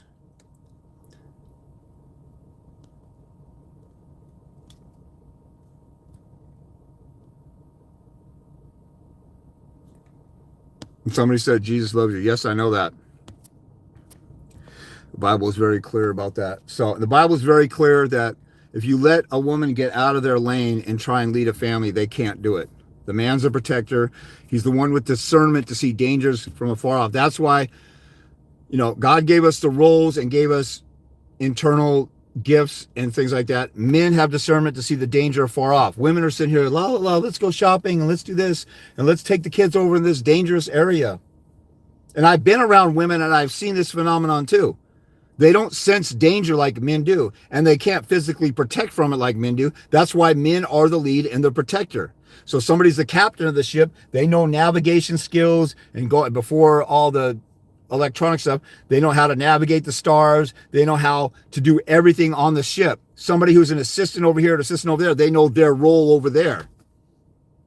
A man knows how to oversee and lead a family. Women don't know how to do that. They know how to do their role, and when they do it, it's beautiful. And somebody who says, well, a woman who stays at home and raises her kids or submitting to a man sucks or whatever. Men submit to men all the time. How come you women are inferior? The women who say, I'm not going to submit to no man. First of all, they're lying because they submit to their boss at work. They listen to their boss. They obey their boss. You say, we're such a bunch of faggoty, pussy-ass, thin-skinned bitches that the word obey means slavery in our mind. You obey your boss. Your boss says, hey, go out and go on this sales run or make this delivery or do this. You obey them. You do what they say. So if a father says, okay, we're not going to put our son in ballerina school and we're not going to let him play with dolls, and the mother goes, well, he's going to explore and this and that. She's not thinking about the ramifications. He is. He's the leader of the family. He's providing protection from you. You're only alive. Women are only alive and not raped by men in this misogynist society because of men. Rapists who don't do rape are worried that other men will stop them, or when rape happens, they either stop them or a woman has a gun. Women are protected by men. There are men who submit to their security team. A superstar or somebody famous has like 2 or 3 bodyguards. The bodyguards are like, let's go this way. And they submit to them. They say, okay. And they follow them because they're providing protection. But stupid ass bitches can't think of that. They think, oh, you're providing me protection. You're keeping me alive. You're providing finances. You're overseeing the home. You see dangers afar off. You love me and you protect me. But yet they think, I don't owe it to be a support to you and submit to your lead when we have a controversy and let you lead. You're the man and stuff. Now, normal women do. Normal, down-to-earth women who aren't effed up in the head do. But so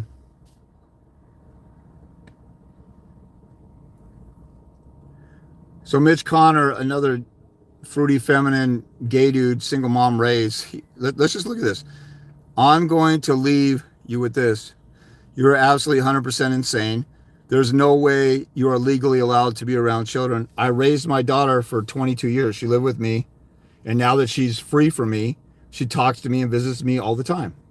So this is a self-righteous, condescending, know-it-all person who thinks they're the Holy Spirit and they can judge every human being. That's a subhuman piece of shit to say that they know you because I said stuff with a loud voice and I talked about science and nature, that gaiety is a perversion from the natural order. All that, like some people say, there's 1 or 2 animals that hump each other that are male species. Well, first of all, we're not animals, but 99.99% of the animal kingdom are straight. So if you're offended about the gay thing, this proves that gay people are so thin-skinned they're offended at shit.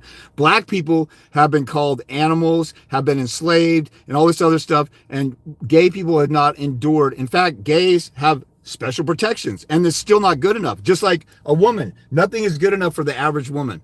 Have you ever seen that Joe Budden podcast where they're watching a comedian on a late night show? He said, yeah, I finally figured out women. Adam and Eve were in the garden, and Adam said, look, we have all that we could possibly need. Everything comes to us. Every problem is solved when we call on God. He gives us food. We have every animal in the world. It's plentiful. You know, there's endless supply of everything we could possibly need. And then Eve says, yeah, it's just not enough, isn't it? Or is it? Yeah, it's just not enough.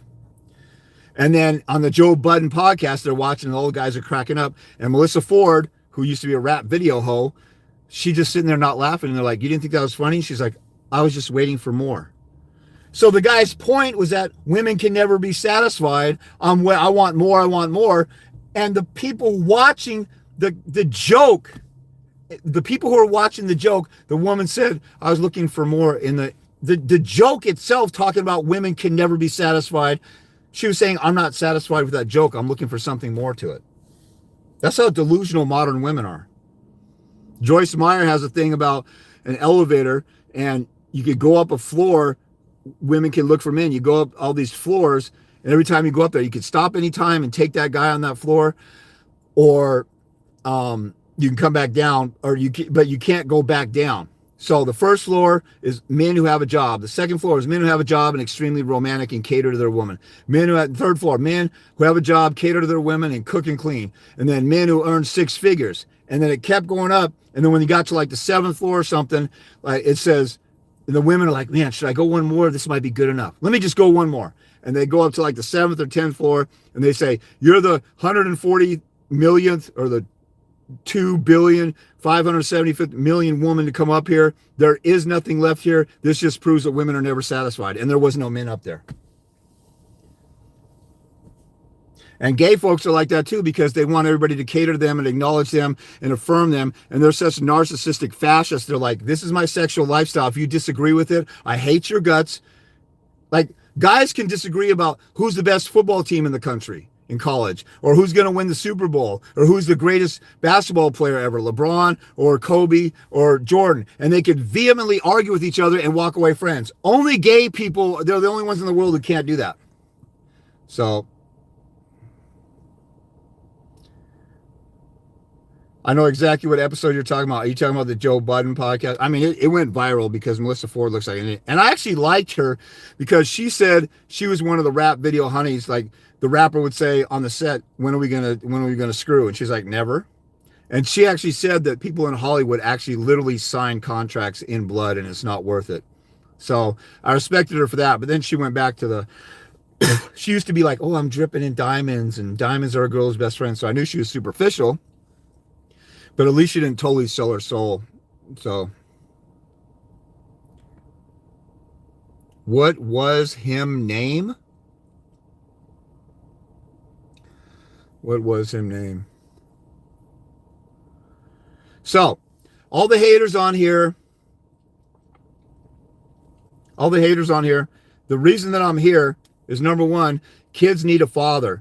And there's an agenda to destroy the family and destroy fathers. You destroy the father, you cut off the head of the snake, you cut off the protector, you cut off the supplier, you cut off the lead, you cut off fatherly affirmation. Your kids turning and you cut the man regulates anger in children. Women regulate sadness and emotion, and they do the nurturing. Men regulate anger, and we want to eliminate that because we're a bunch of psycho, evil, demonic, anti-God's order, anti-nature, stupid jackasses. And we're out here crying for fathers to be involved in kids' lives.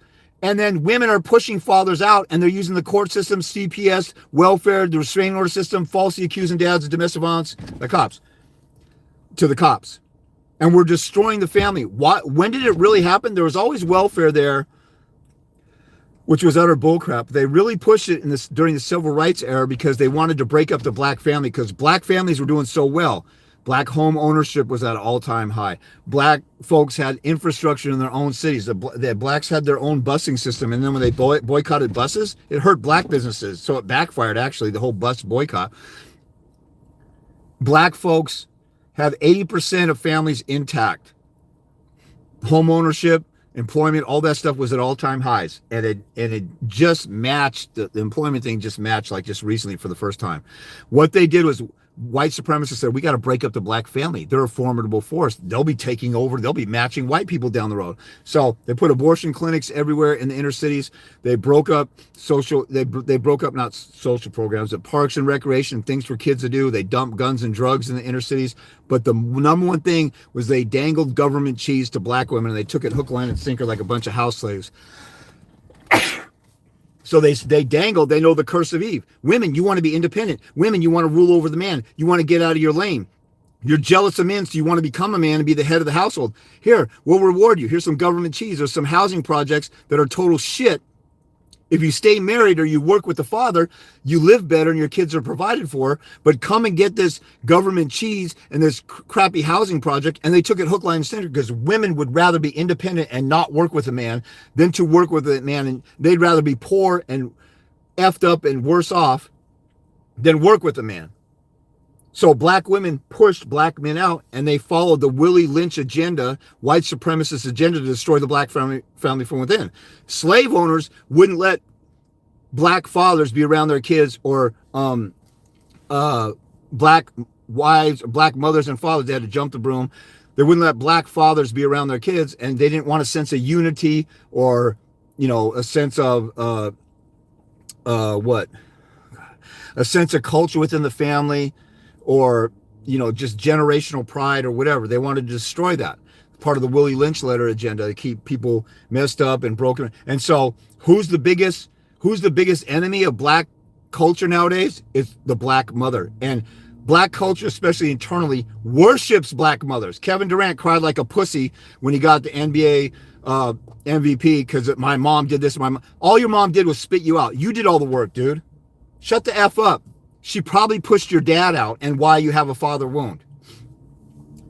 And then you have a few generations. Now it's normal. And now 80% of black kids grow up in a home without a father. 50% of white kids and 40% of Latino. Everybody's catching up. But it started off with the Willie Lynch white supremacist agenda, and we worship single mothers in general in this country, especially in the black family. You talk about somebody's mom, even though she pushed the dad out and she'd rather live in Section 8 and be on government cheese and do free stuff so she could sit on her fat ass while her kids run the streets or whatever. And there's no father. If you guys watch... I've never sat down and watched the whole movie, but Cuba Gooding Jr.'s character in Boys in the Hood, he's the one who got out. What was the difference between him and some of the other folks in there? The father was in the home. The father wouldn't let him get out and do crazy shit. And the father influenced him to make his own good decisions. It's right there in Hollywood in front of our face sometimes. And yet, we cry out for fathers to step up and be in kids' lives, but we push them out. And what do women want? They want their children to not have the love of a father, but women want some money. They want some child support, alimony, the house, and the kids. They want materialism, and their kids will suffer because women are not meant to lead a family, and they can't see down the road. And some of them are just stupid, crazy Jezebel bitches. Now, I have cases where there's a narcissistic dad who's abusing the mother and abusing the kids as weapons, and they're feminine bitches too. I want what's best for kids, and families should wait until. People should wait until they're married to have kids, and have kids when they actually love the person. So there's a bunch of stupid mother effers out there, desperate for love, desperate for sex, or they'll screw anything that walks, and then they have kids, and now it's a mess. And then now you give the power to the women who have all this stuff on their side from Joe Biden's Violence Against Women Act that gives billions of dollars to women and children things only. And the prosecutors make bonus money. There's Title 4D money for child support, but the prosecutors, if they go after men for domestic violence, they make money. If they go after women for domestic violence, they don't make money. So all the restraining orders against men, but women commit probably 75% of domestic violence. It's on record 50%, but nobody talks about that. Women commit 60% of physical child abuse. Women commit 90% of alienation. 80% of child molesters are invited into the home by a woman, a new boyfriend, or a stepdad. When you have a stepdad, when the mother marries somebody else other than the biological children's father, child abuse goes up 400 times. Not 400 more, not 400%, 400 times. So if there's 1 million women who have a new boyfriend or new husband, stepdad, and out of those 1 million, 100 kids are abused, or you have kids that were that are with the dad versus kids that aren't with the dad. You have 1 million homes where the dad's in the home. You have 1 million homes where there's a stepdad. There's 100 kids abused in the dad's home. And what is that? There's 40,000 kids abused in the stepdad's home. 400 times. You add 2 zeros. When you get out of the, when you use something that doesn't fit the manual, if I put diesel gas into an unleaded engine, or I put oil in the gas tank, or if I misuse something that's intended for a specific use, if I misuse the family and children and don't bring them up in a family with a loving mother and father who are married and committed, everything's effed up. And then when you break them up, the kids have trauma, or if you never got married, the kids have trauma because they don't have a dad and mom because they want that, because that's what God put in them. So then, if the best thing for children is a loving married family, you should get as close to that as possible. The family's broken, we should get as close to that as possible. What's the closest thing to do in a situation with a broken family? 50-50. That's the best you can do if you're going to do things, all things equal. But the safest place for a child is with the father, because 50%, mother having the child 50% of the time, they're vulnerable to get abused by the boyfriend, molested by the boyfriend. The mother doesn't protect the children. The mother's the most dangerous creature to children. There's all kinds of dangers of the mother's care. So why don't we automatically give custody to dads? Because there's a spiritual war going on. And there's a Jezebel force behind everything, brainwashing everybody. Or if you don't believe in any spiritual stuff, it's nobody has any damn common sense. But you have to believe in the spiritual stuff, because you walk outside of court and everybody says, where's the dads, or dads are getting screwed. You walk into court and they say everything's fair and just. It's like you walk into the Twilight Zone. You have to be an idiot to not know or not believe there's some kind of force beyond normal human stuff that's causing this, because this is so outrageous and bizarre. It's almost like everybody goes into a trance in court and pretends and is in denial that kids need fathers. They push the dads out. They don't think women lie. You're too much of a pussy to tell the court the mom's lying. It's obviously a lie. And here we are. So I'm here for children to have the right to have a father. And everything else that I say stems from that. Guys don't have their kids because guys are pussies and won't grow some balls and fight for their kids. So they're feminine, they're soft, they're not warriors, and they're on the verge of being faggots. Because the faggot is the most extreme perversion of a manly man. They're so fruity and feminine that they actually like the same gender, which is what women are supposed to do. And then I got a bunch of gay dudes on here, or a bunch of politically correct feminized dudes raised by a single mom who says that I'm crazy and I never should have a kid. And they are of the same Jezebel spirit as their mom. A father should never have a kid. A father automatically is the safest place for a kid. So the people who criticize me, who say I'm insane or I should never be allowed around a kid, they don't want kids to have fathers. The Supreme Court of the United States says that they assume that I do what's best for my kid unless proven otherwise. My baby's mom never even alleged I was dangerous to the child. In fact, she said on the record, I'm a wonderful father. And so did everybody else. She just said, I just don't want him around me. And I said, okay, I just want to be a father. And then that hurt her feelings. And then she lied about a bunch of stuff. And she was proven to be a liar. So the guy in here says, after I go through court and I'm proven to be a decent father, and then my actions prove to be a decent father, and everybody around me says my daughter turned out well, and it's because of the way I raised her, despite the mistakes that I made as a father, and we all regret mistakes that we made and wish we could go back.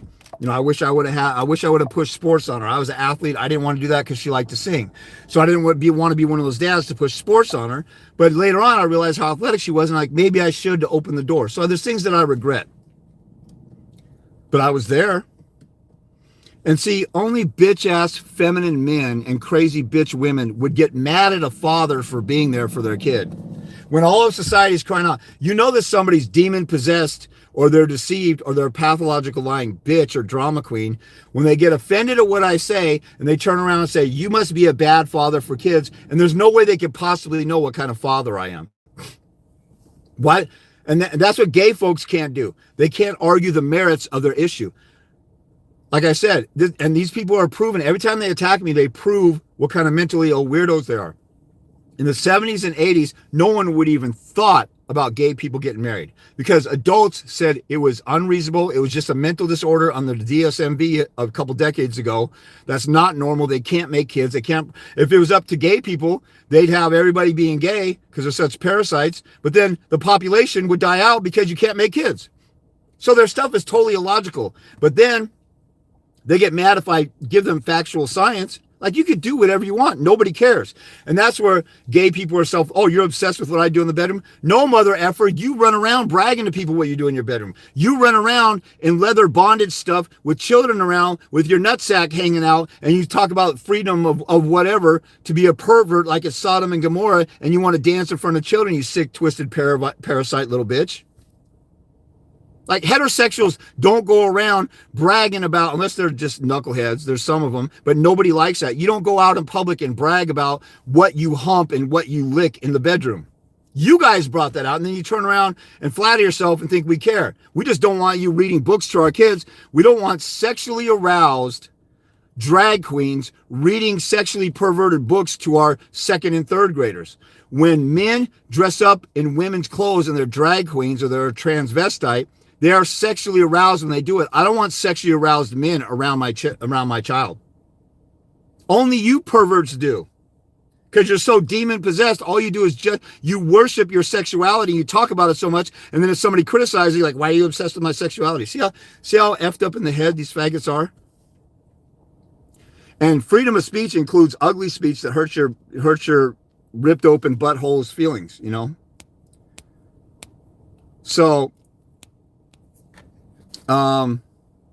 somebody said single mama gang is here. Now, when the dad is a deadbeat, which is 1 out of a million cases, I've dealt with 25,000 cases.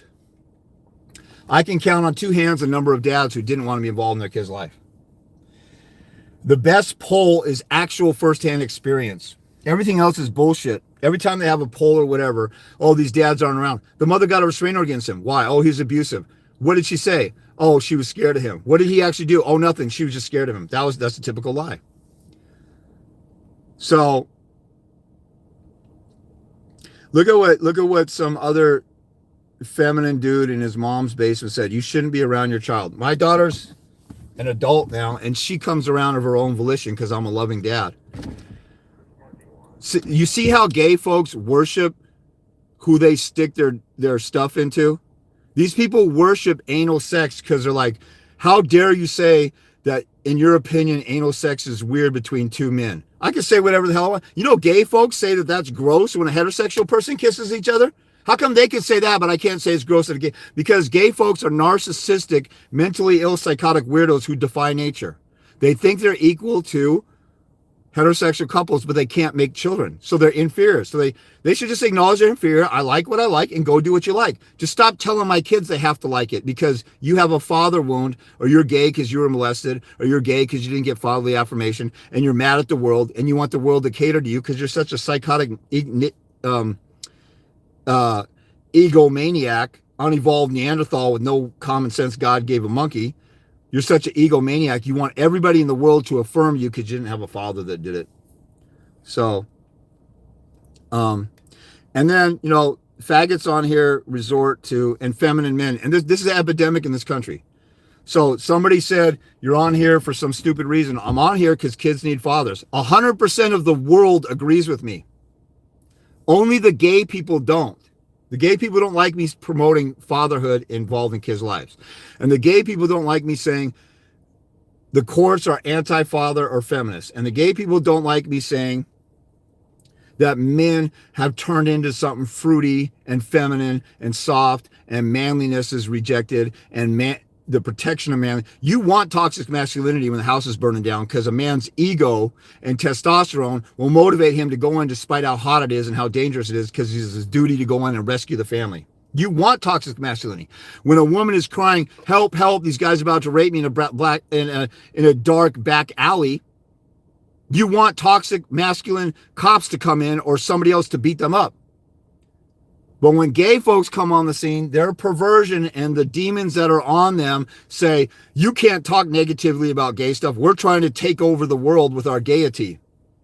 And we can't win over adults like in the 70s, 80s. But in the 90s, when gay folks, the gay mafia consulted with marketing strategists, they said, what do we do to win over? And they said, create a fake word like homophobia and accuse people of that. And then you go into the schools and brainwash the kids. So gay folks are a bunch of predator, child molesting, subhuman perverts because they want to mess with the kid's mind when it's vulnerable to change their mentality and force them. That's what Nazis did. So gays are like Nazis. So anyway, every time these bitches open their mouth, they're just, whatever. So those of you who are in family court, get on the offensive and go to war. Don't be afraid to call a spade a spade. That's what I did. That's what thousands of dads did. That's what thousands of moms done when they've gone in and done their own trials and represented themselves. If you don't go into court and tell them what's going on, how are they going to know what's going on? How is the court going to know the evidence in your case and know what's going on if you don't tell them? And you have lawyers that say, don't tell them that's politically incorrect. Or don't tell them the mom's bad. Or don't tell them that 60% of moms are child abusers and 30% or 60% of child abusers are the moms, not 60% of moms. But if there's 300 million people in America. If there's 100 million, let's say there's 80 million parents and there's 1 million child abusers. 600,000 of them are going to be moms. 200,000 are going to be uncles and aunts and other stuff. And then 300,000 are going to be the stepdad and 50,000 are going to be the bio dad. The bio dad is the safest place for a child. Why don't you tell that to the court? The court has to believe statistics and science. Right now, they're believing the lie statistics about the Joe Biden's Violence Against Women Act and feminist movement. Why don't you go in there and counter it with that stuff? Because it's politically incorrect. And the only reason you wouldn't go in there and dare to go into a den of wolves and tell them that they're wrong is you're a pussy or you're feminine. Stop being that. So those are the two things that I'm on here for. Dad should be involved in kids' lives. And if you're not fighting for that, you're a pussy.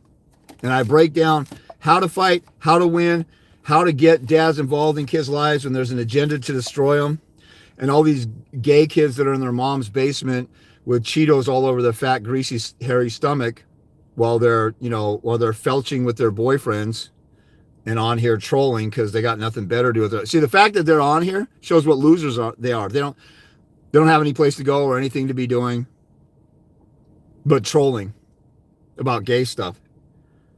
As if somebody cares. There's 1 million people out there who hate fathers or hate men and think men are all men are abusers. I'm not running around trolling people's pages looking for that. I'm trying to help the guys who want to get back in their kids' lives. These guys are trolling from their mom's basement. Just showing what feminized, and I guarantee every single dude on here was single mom raised or their dad was a simp. If you guys ever seen I Am Jazz? This is a great example, even without the gay, perverted, trans, demonic, mentally ill, psychotic issue of trans issues. I Am Jazz was a boy who's transitioning to be a girl, but he can't cut off his stuff. And he's in middle school. I've only seen like parts of a couple episodes. But one day he got into his sister's bathing suit or something, and the mom said, oh, he wants to be a girl. And the bitch-ass faggoty dad submitted to the mother's delusion. All this trans and gay stuff is mostly because of moms and simp dads or stepdads who don't care about their own biological. In the Lion Kingdom, when lions come in and invade another pride, they'll kill the alpha male and then they'll wipe out the cubs. They'll kill the cubs and then they'll mate and they'll start their own lineage. Stepdads don't care about those kids most of the time. It's in their nature, in the evil nature. If they don't have any kind of fear of God or anything like that, it's in their nature. But I Am Jazz, this boy said the penis fairy appeared to him one night. That's what inspired his trans journey. One night he dreamed that a fairy came to him and said, "You're a girl, and you shouldn't have a penis." So the penis fairy told him he shouldn't have a penis. He said it was like age 2. It was probably the mom brainwashing him.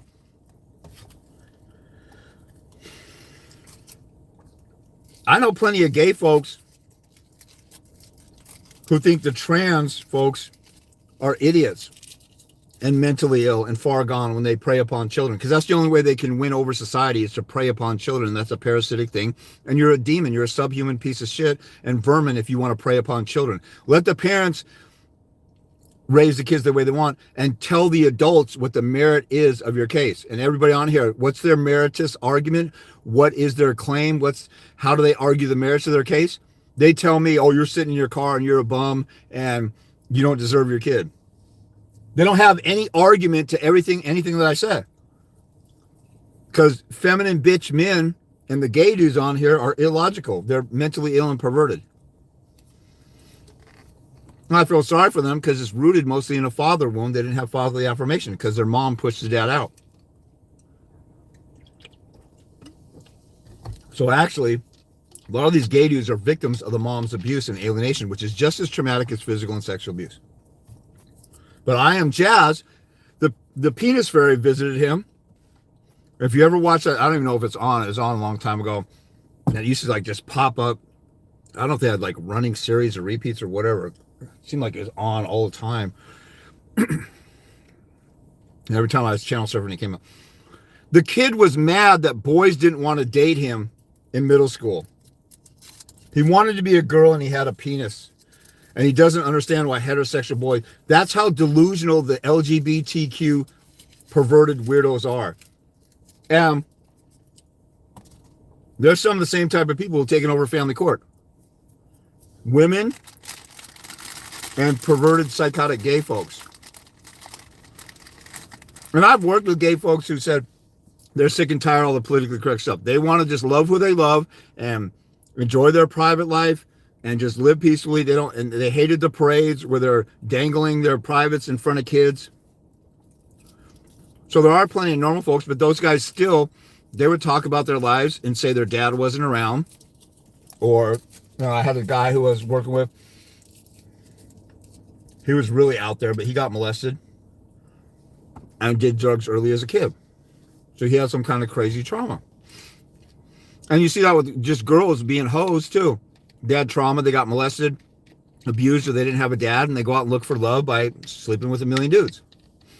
And get body piercings and tattoos all over because that inflicting pain upon your body is a trauma response.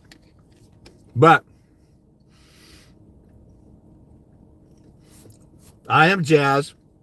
It was the mom's idea that he should be a girl because he put on his sister's bathing suit one time, which is an innocent, ignorant kid thing that they do. And the mom sees the moment because she had her Jezebel demons on her and wanted the kid to turn into a mentally ill perv. And the kid wants to be a boy. And he has the audacity and the narcissistic megalomaniac demand that boys at the school should date him, a boy with a penis and breast implants and hormone therapy, or whatever it is. He's shocked that boys won't date him. Get the frick out of here. That's how delusional these people are. I mean, also think again. It's still what's it called? The dysphoria that comes with wanting to be trans.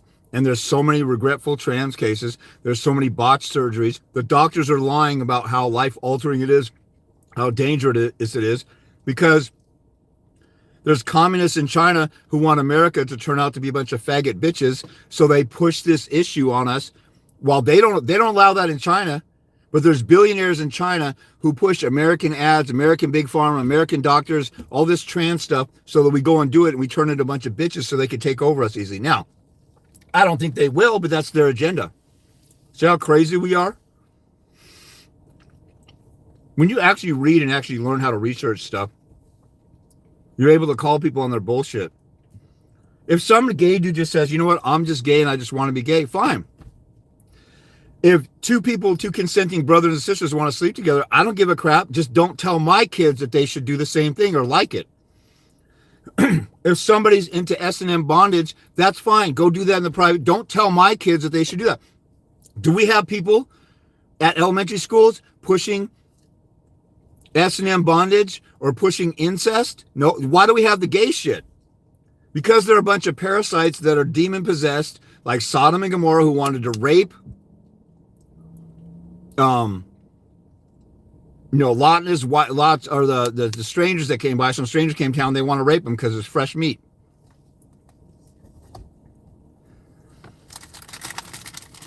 Anyway, but I'm here for children to have a relationship with their both parents, and it to be a healthy one. And women are in the way, and gay folks are in the way. But the biggest problem is men being pussies and not wanting to fight. There you go. That's what I'm here for. If you don't like it, then you hate children. And you're probably on the Epstein list. Why would you not want kids to have a father? Because you didn't have a father and it turned you gay? Anyway, I'm triggering a bunch of gay people to say, like, I'm telling stuff that's scientifically factual and stuff that I've seen and documented. These gay folks are telling me I'm a bad father. They've never seen me around my kid. I have some pictures of my daughter hugging on me when she's younger, and you could tell she's hugging on me because she's happy and she feels safe. You know, a picture's worth 1,000 words. So I have evidence to the contrary, and that's all the argument these faggots can come up with from their mom's basement. So I have zero tolerance for bullshit and liars and deceivers and people who prey upon children. The LGBTQ community now is preying upon children. That's their number one target. And so is the trans and the trans community. Now, there's some people who are quiet and cool about it. Like I said, I knew some gay folks. They just want to live their life. Heterosexuals just want to live their life without somebody coming in and telling me, you have to believe in this sexual act and that it's normal when it's obviously not and it defies science. I don't have to believe in any conspiracy theory or anything. I don't have to believe that somebody else other than Lee Harvey Oswald shot JFK. Is that MLK? Anyway, I don't have to believe the narrative of anything. I don't have to believe that 9/11 was an inside job, or I can believe it. Only gay folks say you have to believe and like what I like because they're a bunch of narcissistic gay bitches. That's gay as hell, right? Is there anything that's more gay than that? Actually, fascism, because they're acting like fascists. They want to make people do stuff. So anyway, if you need help, click the link in under any video. That's my flow page. I have a whole bunch of free stuff like scientific data and scientific. It's kind of funny. These people are saying I shouldn't be around my kid. I just remembered, I am the guardian for my sister with Down syndrome. I am the caretaker or one of the caretakers in the family who helps take care of my elderly mother who's suffering with multiple health issues. So people trust me first and foremost with the vulnerable, the handicapped, and weak women who need help. So all the judgments in here were demonic lies by demon-possessed Jezebel females or faggot boys who got a father wound, and they're mad at me because I'm telling everybody that kids need fathers just as much or even more than mothers, because the number one thing that you can provide a child is safety. The number two thing you have to say, because if your kid, people will say the number one thing is love. And everybody universally agrees, but they skip the part. If you love your kids and they're getting molested and they're not safe, it doesn't matter if you love them from afar or whatever. The love doesn't matter. Then after that is fatherly affirmation. After safety, fatherly affirmation is the number one thing. Then you can love your kids. Even a loving parent, if they don't give affirmation, the kids are still missing out. So fatherly affirmation is the number one things kids need after safety. And who provides safety better, a man or a woman? Who can ward off a child molester or a rapist better, a man who's stronger than a woman or a woman? Now maybe Ronda Rousey has a husband who's skinny and weak, and maybe she could do it better. But that's rare exception. But the most important thing, safety. So a dad should have custody if we want kids safe, right? But feminists in their delusion would say no, and they don't have a reason for it. So they just say, oh, you're a misogynist and you're bigoted and blah, blah, blah. Well, then why do we give mother custody all the time if we care about the safety and well-being of a kid? And then fatherly affirmation. And then we want to keep kids away from child abuse. Women abuse kids more than fathers. Women allow molesters into kids' lives. Men don't. Even knuckleheaded men. I've dealt with knuckleheaded men. I've dealt with men who have a criminal history.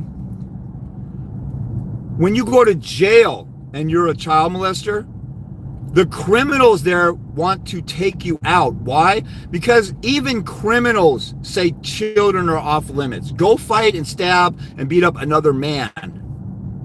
It's in human nature to protect the vulnerable. and children. And even knuckleheads know that.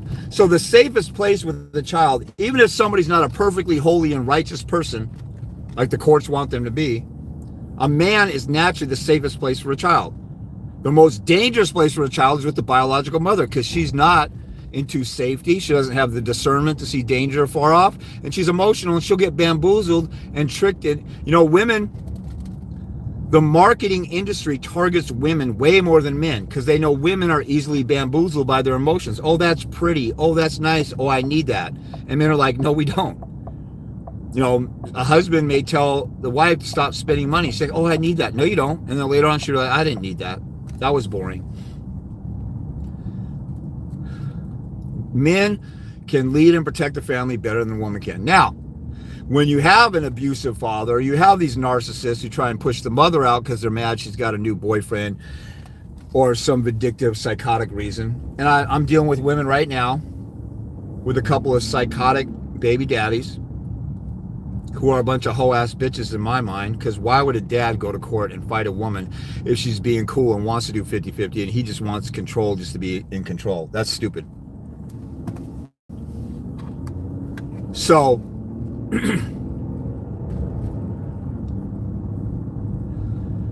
a dad is the best place for a child. Wherever the single custodial, every statistic shows that when a father's not around, or the number one predictor, here's a way of saying it. The number one predictor of how well a child will turn out is how involved the father they had. So the father's every other weekend, or he lives across the country and the kids see them in the summer. They're gonna have issues, because guys and dads create boundaries. Women let their kids be raised by the television, PlayStation, let them run the streets, all kinds of stuff. Dads are like Cuba Gooding's dad in Boys in the Hood. No, you're not going out. No, you're not doing this. You're going to stay home and be bored and stay alive, then go out and have fun and end up dead. Okay, go ahead. I just want to watch Phil Donahue or Oprah, and I'm in my feelings right now, and I'm not thinking about the safety of the child. Now, there's exceptions to the rule. Generally, that's how men and women are nurturers, men are protectors. So we're going to operate differently.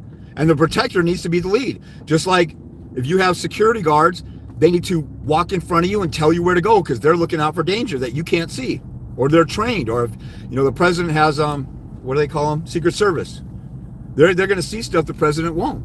So the president will listen. The president of the United States, the most powerful man in the world, will listen to Secret Service, who nobody knows their names. They submit to people. Why can't women do it? Because women are psychotic. And they don't, down to earth women, they want a man who protects, and they're willing to sit to him because they trust him and he loves them. And then probably the gay folks will say, well, men don't love women. That's your gay ass father. Or your father that was pushed out by the mom and he didn't fight for you. All you gay folks that are sitting here trolling, go look for your dad. Go look and restore the father wound, fix the father wound that you have, instead of trolling me while I'm out here helping people rescue children, and you hate it because you want children to grow up perverted and dysfunctional like you did in your dysfunctional family. And I'm probably tapping on wounds and giving people flashbacks to when their mom let them get molested by the mom's boyfriend. I know this lady on welfare. She actually posts her daughter in her underwear on Snapchat, where she goes and looks for men, because I see all kinds of crazy stuff in the family law stuff that I deal with. She gets welfare. She gets a really nice apartment. She has the nicest apartment in her complex. That was a brand new complex. She has she has other kids that she abused, that she lost, and her one child left, like her 5-6-year-old daughter, poses with her half naked in Snapchat pictures. And I had talked to the baby's dad, and he's such a pussy. He doesn't want to rescue his kid from possibly being molested. And he said that baby's mom, her boyfriend, beat her up in front of his child, and he wants to kill that boyfriend. So this chick has a baby's dad, doesn't let him see the kid, but lets a knuckleheaded new boyfriend around the kid, and she dangles the child on Snapchat so she can get dudes who are into that to pay her for naked pictures and stuff like that. Then she gets welfare, and she gets cash, and she gets free health care. She gets 90% of her rent is paid. And she's behind. I saw some document. She got behind on rent. All she had to do is pay $200 a month in a $2,600 apartment. And she has 4 kids and a 3-bedroom, 2-bath apartment. And only one of her kids lives there. And the state gives her money for that. That's why I'm all for terminating all welfare. Let the churches and the philanthropists and advocacy groups or whatever, help people out. Not the government. I'm convinced 90% of all welfare is fraud, and the people could be working or whatever. Your tax money is paying for a girl who does prostitution out of her own home. When her daughters were living with her, the daughters would babysit the younger child while they knew she was out having sex for money. And this is what your government does. And of course, the government also gets Title 4D money, automatically given custody to moms because the dads usually make more money. It's a shit show. And then when they prosecute men for domestic violence, 99% of domestic violence cases, the guy cops a plea because it's his first time he ever has a threat to go to jail and he's scared to death. So he cops a plea and he didn't do it. And the prosecutor's office gets, if they spend $5,000 on a case, they get $5,000 from Joe Biden, or Joe Biden's Violence Against Women Act is 1994, when Joe Biden wrote the crime bill. And the Violence Against Women Act says it's intended to protect women and children. And women are the greatest abuser of children. How can you spend a bunch of money to protect children and the biggest abuser of children is in the bill or in the law also? That's like having a bill against pedophilia and protecting the child and the pedophile.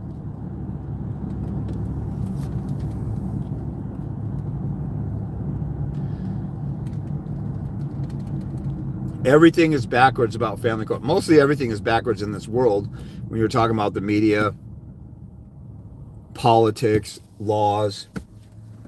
Although a lot of people say, the laws need to be changed for fathers. No, they don't. It says the best interest of the child. And all the statistics say the best interest of the child is to be with the father. But you won't argue that because you're a pussy or your attorney's a pussy. I went to court. As soon as I found about Troxel, I was like, I have a constitutional right to my kid. And my first judge said, what constitutional right? I'm thinking, you don't know you're a judge and you don't know what I'm talking about? It's Troxel versus Granville, 2000. 530 U.S. 57, 2000. Now, I didn't know how to articulate. That was back in 2001. I didn't know how to articulate it like I do now. And I said, my kid is in like a cult-like environment where they're like, we hate men. She lives with a bunch of women who hate men, who don't have boyfriends. And they're like, the child doesn't need to be around her dad. And so it's a cult-like environment. And I said that in court. Did the judge throw me in jail? No. Did the judge chew me out? No. She did chew us both out for having so much conflict when the baby was, look at all this paperwork, and this baby is only 4 months old. And then she turned and said, Mr. Christensen, you deserve a great deal of visitation because of your commitment to the kid. So the faggots in here said I shouldn't be a dad, but all the judges in an anti-father court system said I should because I overwhelmingly proved that I'm a decent father.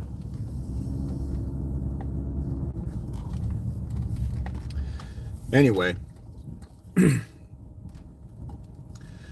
I'm back home, so I'm gonna head off of here. If you guys need some help and you actually want to grow some balls and fight, if you haven't done it, if you want to change your ways and don't want to be a simp or a coward or a pussy anymore, and you want to go to war over your kids because they're worth it to you, hit me up. Phone number, link is in the bio. Free stuff. If you don't want to consult with me, there's plenty of free stuff in my flow page, which is like a link tree.